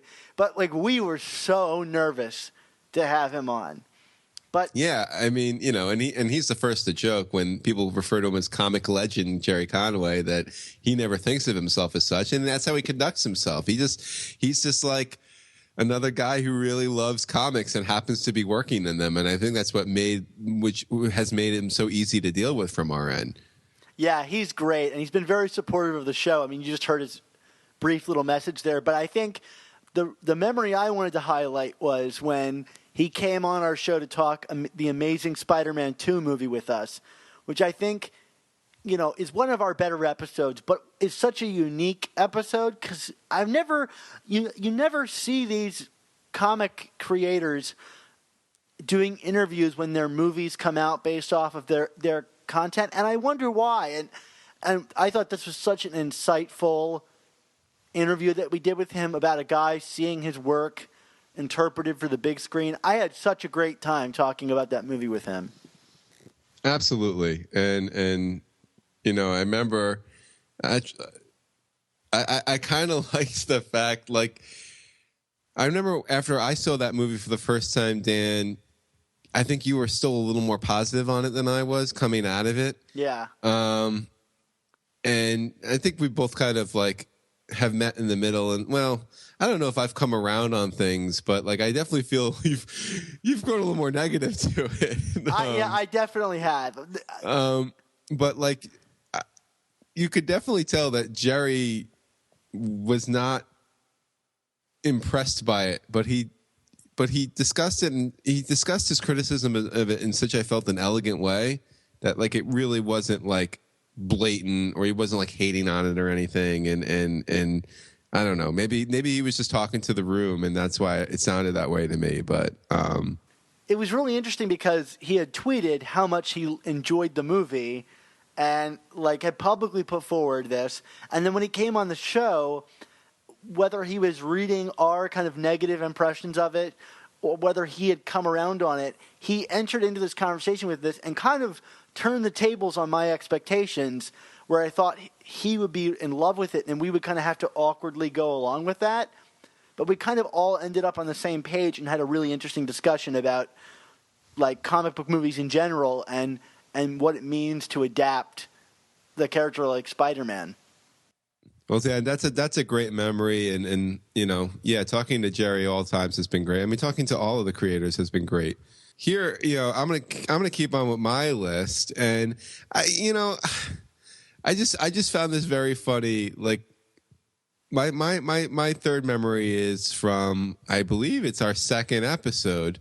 We had just started recording, obviously, and we did Superior 7 and Superior 8 in the same episode. That was like the cardiac arc that ended with Peter trying to take over Doc Ock's brain during surgery. Back when our episodes were monthly, Mark, you remember that? Well, that was the joke. So we were going to do this monthly show, and we were going to talk about full arcs, and Superior 9 came out, and we were both so in love with it, or just we're so passionate about it, I should say, that we were like, we got to record this right now. And I feel like we just like, totally like tossed our monthly thing to the garbage can and started, and basically did like a 2.5-hour podcast on this one comic book where we both just basically sang its praises for the whole time. I mean, if anybody doubted that we were like going to be a fanboyish podcast, I mean, my goodness, if they go back to that one, I mean, they'd probably be like, oh God, look at these noobs. You know what I mean? Like, oh, what are they trying to do? Like get in with Marvel or something? I mean, we were just so effusive, and it's a great comic. I'm not changing my opinions on it. But I just remember at the end, I was like, and I actually had this moment afterwards where I was like, I hope like we're actually bringing something to the table with our recordings here, because if we're just going to sit here and we'll be like, I love this comic, it's the best, it's going to get pretty boring pretty fast. And obviously that would change over time. But that episode always just stands out to me because, like I said, it kind of like speaks to the nature of our podcast and not only just the growth of it, but just kind of how we've like, I feel like Dan and I sometimes make these proclamations to each other. We're going to do this. We're going to be shorter. We're going to be more succinct on this end, or we're going to try and do more interviews, or we're going to do less on the new issue and like throw everything out once there's something we really need to talk about that comes up. And it never happens. No, never. We can never follow what we want to do. Like, oh, hey, let's do like a 100th episode. It's like an hour long. I'm sure this episode will be over 2 hours long easily.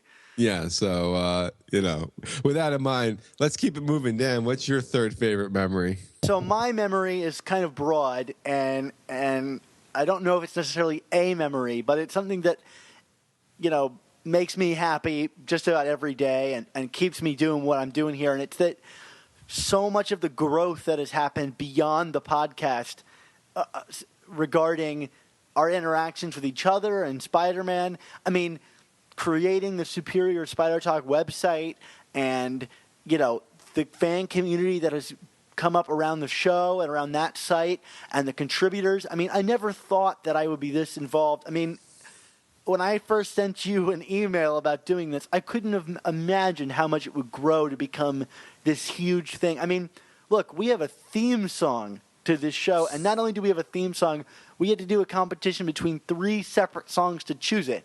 I never would have imagined that. I mean, even the artwork that people have sent in, and I get emails every week about, like, how much the show means to people and how much it is, like, kind of become like a friend to them. I mean, let's listen to these voicemails just for an example.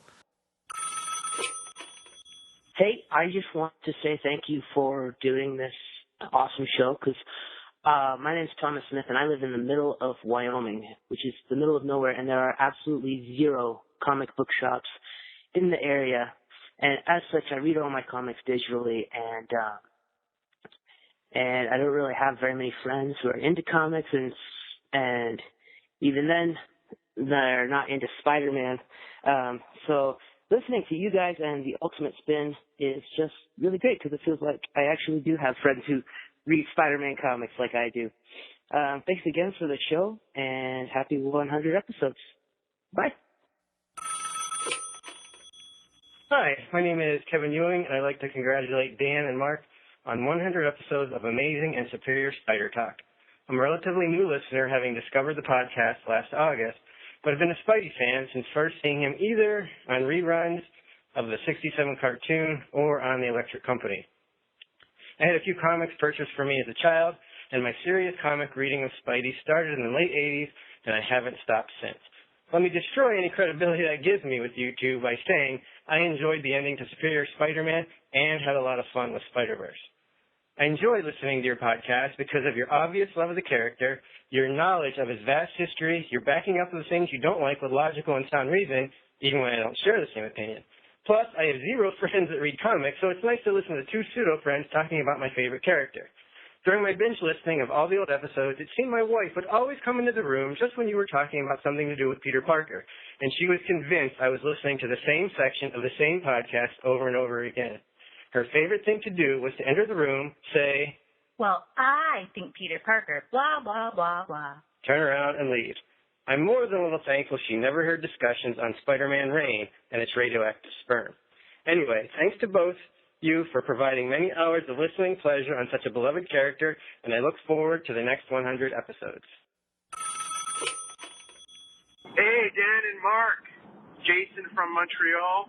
Just picked up my Montreal bagels, but listened to one of your podcasts. Excited to hear the next episode. So just want to let you know that Montreal bagels still rock. Canadian bacon sucks. Dan, there's actually a deli here in New York it's based off of a Montreal deli. I'm still yet to try it, but I heard that the bagels there and the Montreal lox are to die for. But no Canadian bacon. But there is no good Canadian bacon to find in the city anywhere, or in the planet. I think is our thesis. Yeah, well, and just to further embellish that, Dan, I hate to get, into personal stuff again, but, over the past year, I've lost a tremendous amount of weight, and it's just killed me because, eggs, for weight loss, eggs are very good for you because they're protein. Yeah, they got fat cholesterol, but, it's a good fat, it's a good cholesterol, lots of protein, low calorie. And, when you read these health sites about, especially after I run, it's like I need to get lots of protein and stuff like that. What's the best kind of breakfast meat to eat? They're all like Canadian bacon and eggs. And I'm just like, why? Well, I think the broader point here is that it's been great to kind of create all these inside jokes. But even more so, it's great to know that, the reason we started this podcast is because I guess we needed someone to talk to about Spider-Man, and that's kind of what keeps it going. And that we can be that to other people out there means a ton. And I never imagined that like we could be that community in terms of jokes, in terms of the website, and that's a real memory I'll always take with me from this show. Well, in that vein, my second memory was the first time we actually spoke over Skype, Dan. You had emailed me, I think, a few weeks prior, and I was actually going back today and revisiting some of those emails and which were interesting. And I really sound like a dork. I think like it's so funny. Like I'm the cynical one because at that point I'm the one who had the website that you were the reader of. Yeah. So like I'm like, oh, my adoring fans need to do a show with me. Like I was acting like, the king of the Roman Empire that needed the to be impressed, thumbs up, thumbs down. And I remember you were very hesitant because I liked The Dark Knight Rises. And I sent you a podcast where I recorded a positive review of that, and you were like, I didn't like that movie very much. I don't know that we're going to have similar opinions. Yes, that was part of it too. But I forgot about that one. Yeah, that's right. Your movie podcast. So I was skeptical, but obviously at the same time looking back at like what I was writing to, still trying to impress you. Because I guess I'm just constantly yearning for validation. I always got to be the cool kid in the room. Well, meanwhile, I was living in my parents' basement, trying to find a way out of there. Right. And wouldn't you know it, Dan? I don't think I'm misremembering this. So like, I called you. It was like a Sunday morning. I called you up and like. At first, I felt bad because like it was like a 9. I was definitely playing hardball with you. I was like, I could do something early Sunday morning, like 9:00, because I mean, with a kid, weekends are tough sometimes. I think you had had a movie night the night before, and you're like, yeah, I was like up until like 2 a.m. on my movie night or something like that, and I'm like, oh god, now I feel like a heel. And you're like trying to like test out the Skype connection because we were going to record the podcast like later in the week. And like the software that you used to actually capture the audio kept crashing on you and wasn't working. And like, I'm just like, I mean, it was like I just remember saying, this is never going to work. What is it? Who is this guy? He comes to me like, oh, I do this all the time. I got this podcast of the movie. Here's this Dark Knight Rises review I did. That's, that praises this movie and like kind of like poo-poos the people who've criticized it. Because, it's like, oh, for all the people who criticize it, I mean, come on. Who cares if that movie had like major plot holes and was like, took place in a pit for like half of it and, had an uninteresting villain that you couldn't understand. How do you really feel, Mark? Yeah, exactly. This has been the longest form way of proving me wrong about a movie ever. But anyway, but that was my first impression of Dan, and yet I stuck with it. You did, and have I proven you terribly wrong? Of course you have. You've been everything I never expected and more. There you go. Now you're writing for me. Let's remind you of that. Exactly. I have succumbed. I have been assimilated. Well, my number 2 memory, because I'm definitely ranking these, Mark. Okay. Is interviewing Ron Frenz at the Baltimore Comic-Con very early on. It was just an unforgettable interview that I did, and I think, certainly Ron Frenz has been one of the biggest supporters of this podcast. And you know what? He gave us a voicemail, so let's listen to it and see what he has to say for himself. Hi, yeah, I'd like to order a large thin crust with sausage and pepperoni. And I'm just kidding. Hi, Dan. Hi, Mark. It's Ron Friends calling, wishing you a happy anniversary. Congratulations on the 100th episode. Now, I got to ask you a question, though. Is this one of these BS 100 episodes? Is this counting Superior Spiders Talk? Because that's like a She-Hulk BS type of 100th episode. That's not like, 100 actual issues of Spider-Girl in sequence. And I don't want any of this She-Hulk fancy accounting thing. That's ridiculous. That's BS. But happy anniversary. And hope you continue to do the quality work that you're known for. It's been a pleasure being on your show before, and I thank you very much. Congratulations, guys. Take care now. It remains to be. It needs to be said again, Dan. Ron Friends is awesome. He is the best guy in comics. I will say that till my grave. I mean, he's the reason I think that really solidified as an adult, my love of collecting and being part of the Spider-Man fan community. Like I've said on the show before, I went to the Baltimore Comic-Con years before this interview, and he and I connected over the must also in the Great Power, Great Responsibility, and he gave me a free commission, which no one does, just because I knew that about Spider-Man. And it really proved to me that there was a great community out there to be a part of. And Ron Friends, for my money, is the heart of it. And that I got to interview him at the Baltimore Comic-Con years later, and he remembered me and invited me to his hotel room to just chat and hang out and talk Spider-Man for hours on end and get that awesome interview, which I recommend everybody go back and listen to. And I even get him to cry during the interview, which I don't know if I should be exclaiming that, but he's a guy that really cares about his work and the community and what it means to him in a way that I haven't experienced with anybody else we've talked to. Enough so that he drew a logo for our show, which we still use to this day, and then sent it to his friend Sal Buscema to ink.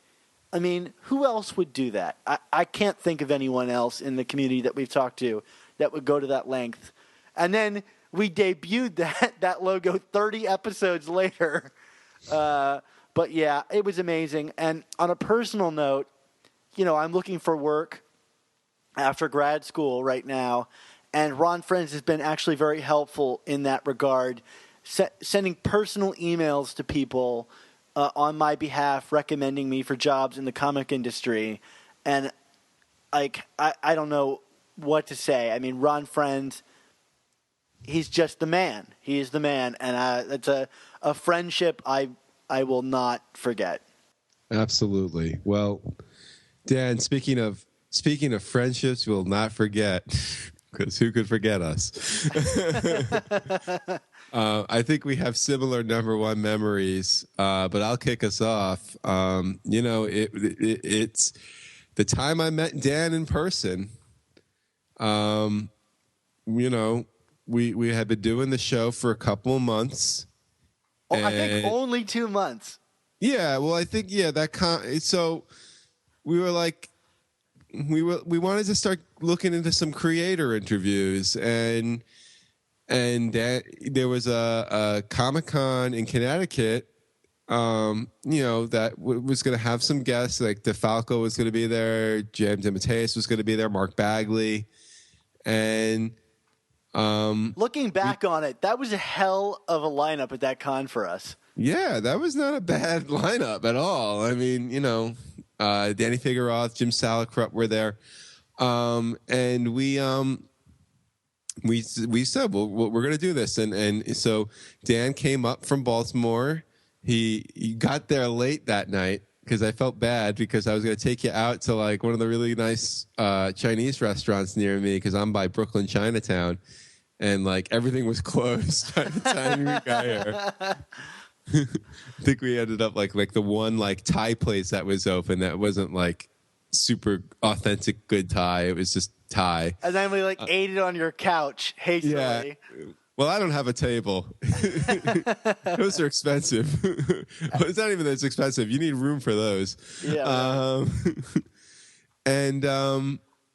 We the next morning, we woke up. We woke up. My wife made us breakfast because she's awesome. You met my son. My Who, son like, found out. loved me. You know to say. My son found out that you one point in your life worked with Elmo, and that was all he needed to know. I believe your son kissed me quite liberally. Yes, he does that. In some states, that would be considered illegal. Yes, true enough. Also, another added element, the day that Dan arrived at my door was the day I purchased my copy of Amazing Spider-Man #1. I had shot my unaired episode of Comic Book Men and purchased that at Jay and Silent Bob's Secret Stash. Again, in a transaction that I thought was going to be on television that for whatever reason never made it to air. So like that was the other thing. I mentioned that to Dan. I was like, there might be a surprise waiting for you. And then I had this moment, maybe I shouldn't have told him that. Would he walk off with it? Let me ask you this, because I don't know if we've talked about this. What were your fears of me showing up? Like what were you expecting, or like anticipating in a bad way? Well, the other added element was that we went up to Connecticut and we got a hotel room up there. Like when we did that, I think I reserved that in advance, and that was kind of like, there's one thing for you to be on my couch in my apartment while I'm in my bedroom, but the fact that we were going to be sharing a room with each other kind of made me anxious. Right, we hardly knew each other. Yeah. I mean, like this was kind of like, it wasn't like I like feared anything, but it was kind of like the, did you go away to college, Dan, or did you commute I did, this? Yeah. Like that first time you met your college roommate, you know what I mean? Like that was kind of what the anxiety level was. It was like, all right, I'm going to be like kind of in a captive audience with this person for the next, like I had known you well enough at that point. Like I wasn't afraid of you being a certain way personality wise, because I feel like I had a good sense of that. But like in terms of like, we're going to be driving 3 hours in the car, and we're going to be, having meals together, and we're going to be interviewing people together. I mean, like I was worried a little bit about, because again, I was kind of like, oh, we'll just like interview people with our iPhones. And you're like, no, I'll bring the laptop and we'll have this and we'll do that. And I'm like, oh my God, he's going to like be setting up for 20 minutes when we're just trying to like ask J.M. DeMatteis about Kraven's Last Hunt, for the 950th time that he's answered that question, So I was kind of like, oh man, how's this going to go? And we're going to end up in this, we're going to have the same room. Is he going to have smelly feet? I don't know. I mean, those kinds of things. And then I confirmed it. The smelliest feet you'd ever met.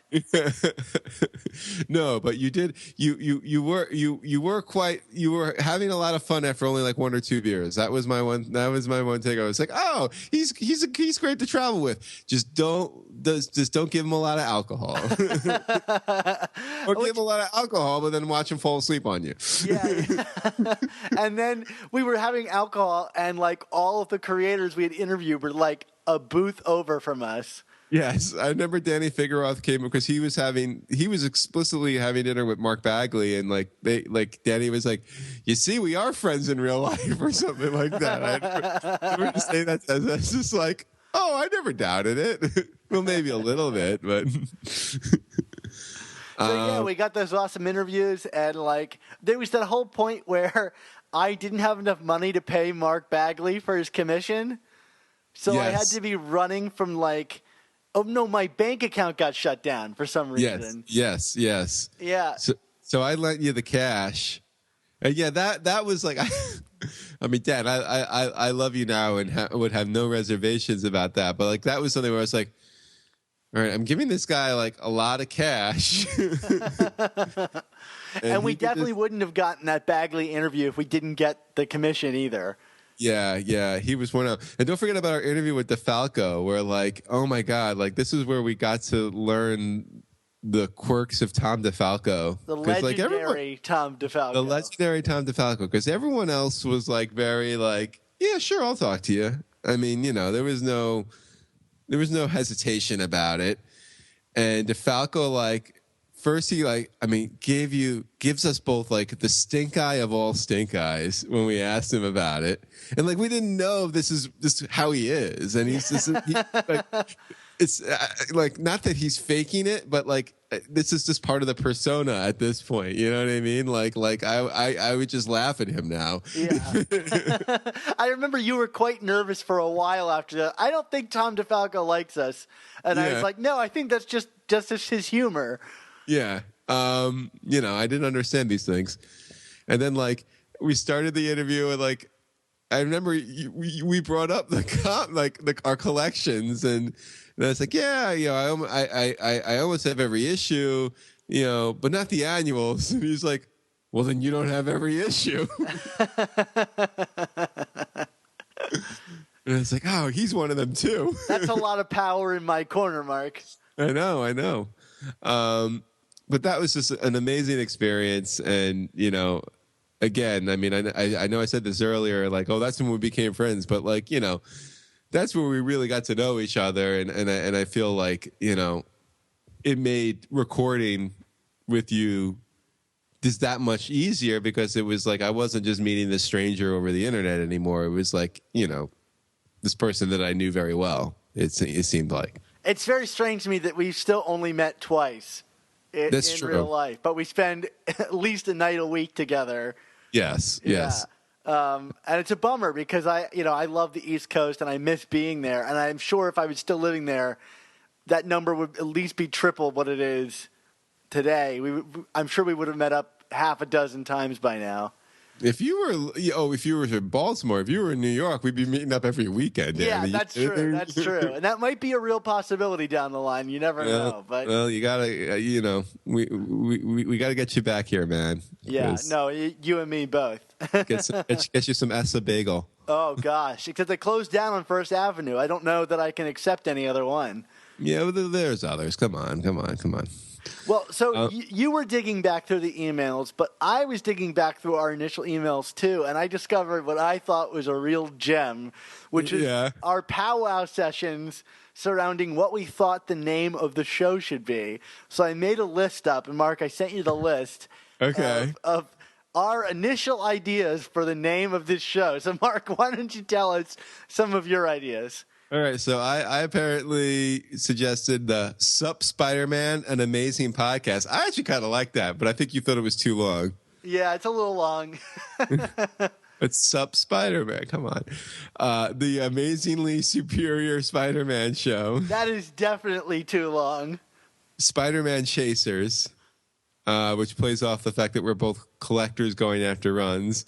Speaking of too long, the amazing, superior, spectacular, astonishing Spider-Man podcast. I don't think anyone in their right mind would have ever clicked on that. And then the Spider-Man Longbox podcast. Which to me is like a blatant ripoff of your friend. Longbox Graveyard? Yeah. Well, He doesn't own Longbox, I guess. No, he does not own the term Longbox. So not some of our best work, although I still think Sup Spider-Man, an amazing podcast, would have been a good second choice. I think I was pushing hard for that one. I'm still like, yeah, let's change the name. Well, I have to give you credit because looking back through it, you were the one that suggested either Superior or Amazing Spider Talk. And then I said, let's try to get a couple others brainstormed just in case. And then you came up with these. So there you go. You do get the credit for naming the show. Well, I think ultimately. Well, I think you were like, when I said Superior Spider Talk, you were like, yeah, but it's not going to be Superior forever. And what are we going to change our name to Amazing when it goes back? And I was like, you don't know that. Lo and behold, that's exactly how it worked out. So what are some of yours, Dan? So these are mine. My first one was Spider-Man Web Talk. Ooh. Because it's on the web and we're talking and it's about Spider-Man. Okay. Next up was a reverse of your Spider-Man chasers. It was collecting Spider-Man, Okay. which is okay. It's not very catchy, but like it kind of sums up what we do. There you go. And then this one's going to sound familiar to people. It was the friendly neighborhood spider talk, which my notes back then said, now I'm just reaching, which later I would come to realize I didn't reach quite far enough. No. With that name. No, you didn't. Well, why don't we get to a couple of more voicemails here? All right, sure. Hey, Mark and Dan, this is your number one fan, Mike Pache. Just wanted to say I love the show. Keep up the good work, and I'll keep coming back every week. Y'all have a Merry Christmas. Hey, Dan and Mark, what is up? This is David from Texas. I wanted to talk about two of my favorite things about the show. First of all, the creation of Papa John's pizza. Congrats on getting that started. I gotta have the pizza. Maybe we'll start with some shirts with some hot, cheesy pizza on the front. And secondly, I wanted to give you guys props for collecting every issue of Amazing Spider-Man. To me, as a listener, it's actually pretty inspiring to hear that you guys actually went out and collected that. So credit to both of you. It's inspired me to, pick up some New Avengers variants and other things, and maybe someday in the future I can collect my own Amazing Spider-Man run. So that leads me to a question that I had for you guys. If you were to sell your collections of Amazing Spider-Man, what price would you sell it for? And don't be humble about this. Just, you can give as high or low a number as you want. Give details. You can also say that you wouldn't sell it at all, but still name a price and give us a number if you were to sell it. I just think that's an interesting question. So thanks for the podcast, and keep up the good work. All right, Dan. How mercenary do you want to be about our collection? Well, I don't know. It's one of these things. I get that question all the time. Not necessarily how much I would sell it for, but how much was it worth? Yeah. And what do you typically say to that, Mark? Yeah, I mean, I kind of say, for the most, I do explain, these are not mint condition comics. In fact, most of the oldest issues are of a lower grade. My number one is a 1.8. It's a nice looking 1.8, but that's pretty low grade. But I don't like giving a value to it. I don't even know if I've actually really ever tried to do the math. But so what I usually say is I really haven't tabulated it. It's not about the money, and it's not. Although I've put a lot into it, but no, I wouldn't sell. I can't. I just can't. And someone even said, "What if your son, if your son's college fund?" And you want to know something? I think probably at the end of the day, especially with what college is going to be worth, it's not going to actually be a college fund. I don't think it's worth that much. You know what I mean? But the personal value to it is immeasurable. So I couldn't even dream of parting with it. Yeah, I've tried to do the math. I got to think, and I don't know, Mark, if you agree with this, I got to think it's in the $10,000 range of how much I've spent on the comics. At least.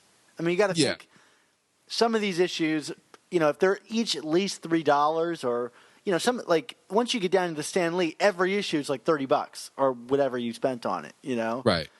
I'm going to say, you have to figure that the average price for the first 10 issues is at least $300 to $400 a pop. That's just the average. You know what I mean? When you aggregate it out. So yeah. So maybe even $15,000 to $20,000 for the whole collection. It might be closer to that. Yeah. So the thing is, I don't think anybody would ever buy it because I'm like you, Mark. My stuff is not mint, so I don't know. Selling a whole collection, I don't know how many people actually buy that stuff, especially if it's not in a really great condition. Either way, Mark, I'm like you. I don't think I could sell it. It's been a lifelong quest. I don't think I could part from it, even if comics suddenly became a good investment.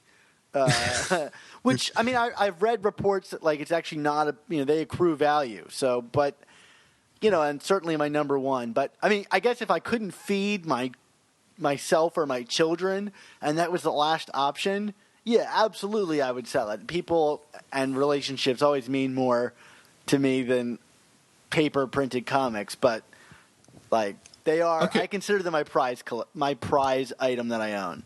Okay, well, here's a question then to follow up. So if and I don't know what my answer is on this, but if you were kind of like in a position where you had to sell, like you needed the money for something, would you try and sell it piecemeal, or would you just sell it as one lump sum?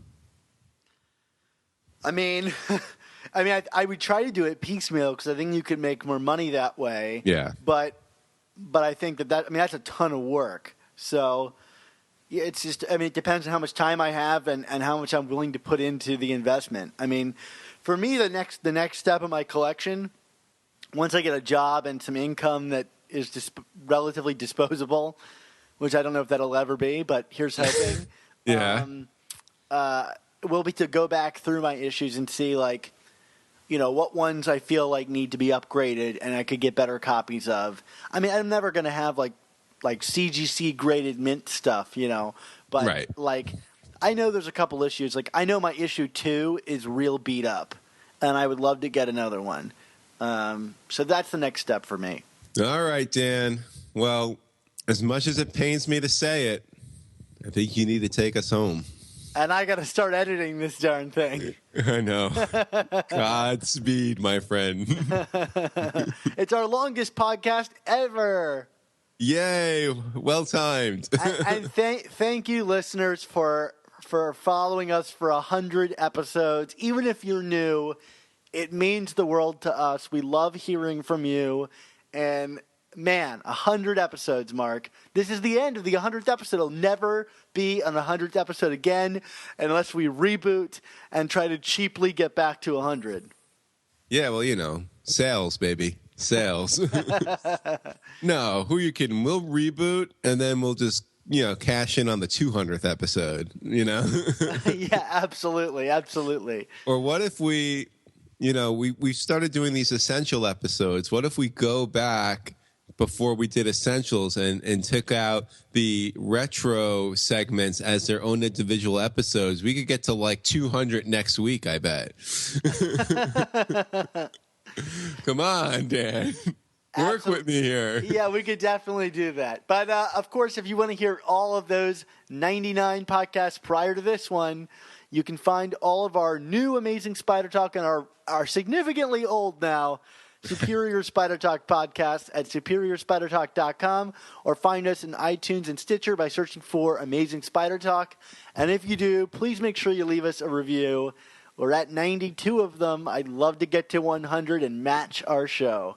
Yeah, definitely, guys.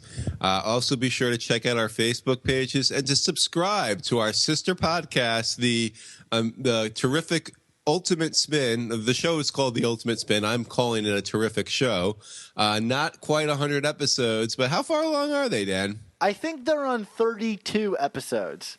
32, part of the Master Planner trilogy. You gotta get into that. And so definitely check them out. And also, don't forget to sign up for our brand new, all different, friendly neighborhood Spider Talk Members Club. I think you guys are going to love it. We didn't even begin to detail all the awesome things we're going to do through it, so check it out. And even if you're just curious, I think you're going to love the video that we made about it, because it's pretty funny, and it's got a lot of winks and nods to long-term Spidey fans across all generations. So, yeah, check that out. And we got announced, actually this morning I recorded our next episode, so I have been on it today. Our next episode is going to be an interview, not like 25-minute interview, so I get a little bit of a break with Adam Kubert, who did the Renew Your Vows artwork. That's amazing, Dan. I'm very impressed that we were able to get Adam on. I mean, it sounds like you had a good time with him today, and I'm looking forward to hearing that and all that fun stuff. Yeah, it was a really great time, and a nice look at a relative newcomer to the Spidey artistry. So nice to talk to Adam. So Mark, if people want to keep in touch with you on the internet, where can they find you this week? Yeah, just reach out and touch me at superiorspidertalk.com, where we'll be talking about Spider-Man mutant stories. We're a few entries in. We'll hopefully be a few more down going into next week.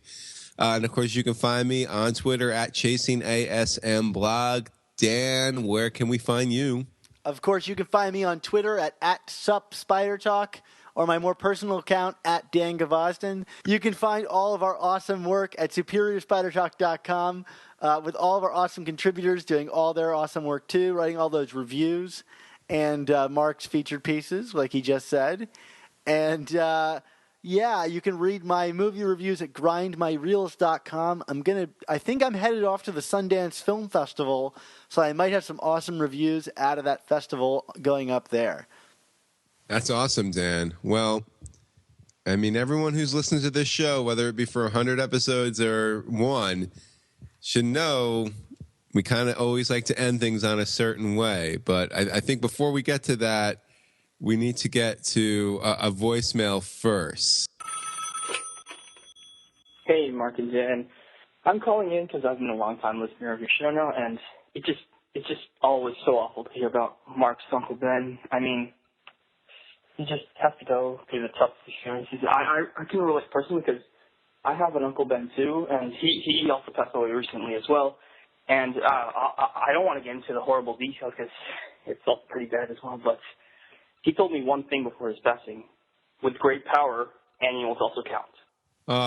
Boo! To capitalize on the tragedy that is my Uncle Ben's life and death with a cheap annuals joke. That's not right, Dan. That's not a joke. It's a serious proclamation. And Uncle Ben died to make that statement, Mark, that annuals count. And I think in his memory, we should just let it go. Annuals count. It's official. We've come to peace with it. And we lay Uncle Ben to rest with his tombstone that reads, annuals count. Well, Dan, you're wrong, okay? Because I gotta end this podcast with my story, okay? You know, before as I was getting ready to record this show last night, I had a near-death experience. You did? Yes, I was hit by a bus, Dan.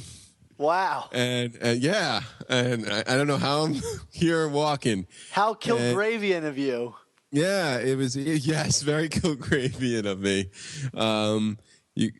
And as I laid on the ground writhing in pain, I started to black out, and all of a sudden, I started to see all these people before me. There was my former girlfriend, who beautiful blonde, but just wasn't the one. I married the redhead instead. And there was a little boy on my street that he liked to collect Spider-Man. Great kid. I wonder whatever happened to him. And then my Uncle Ben appeared. And I was like, Uncle Ben, you're alive. And he said, well, let's just say for now it's a centennial episode. I kind of have to appear in your dream, in this in-between world. And, you gotta, I need you to do something for me, Mark, before you go back. Because this bus injury didn't actually happen. You're not hurt. You're just dreaming that you got hurt because it's the night. You're nervous about this podcast. I'm like, what do you need me to do? And he's like, you got to get up and fight, kid. And you got to go collect those annuals. I said, come on, Uncle Ben. He's like, no, they don't count. What are you kidding me? And also, no, with great podcasts must also come amazing Spider Talk.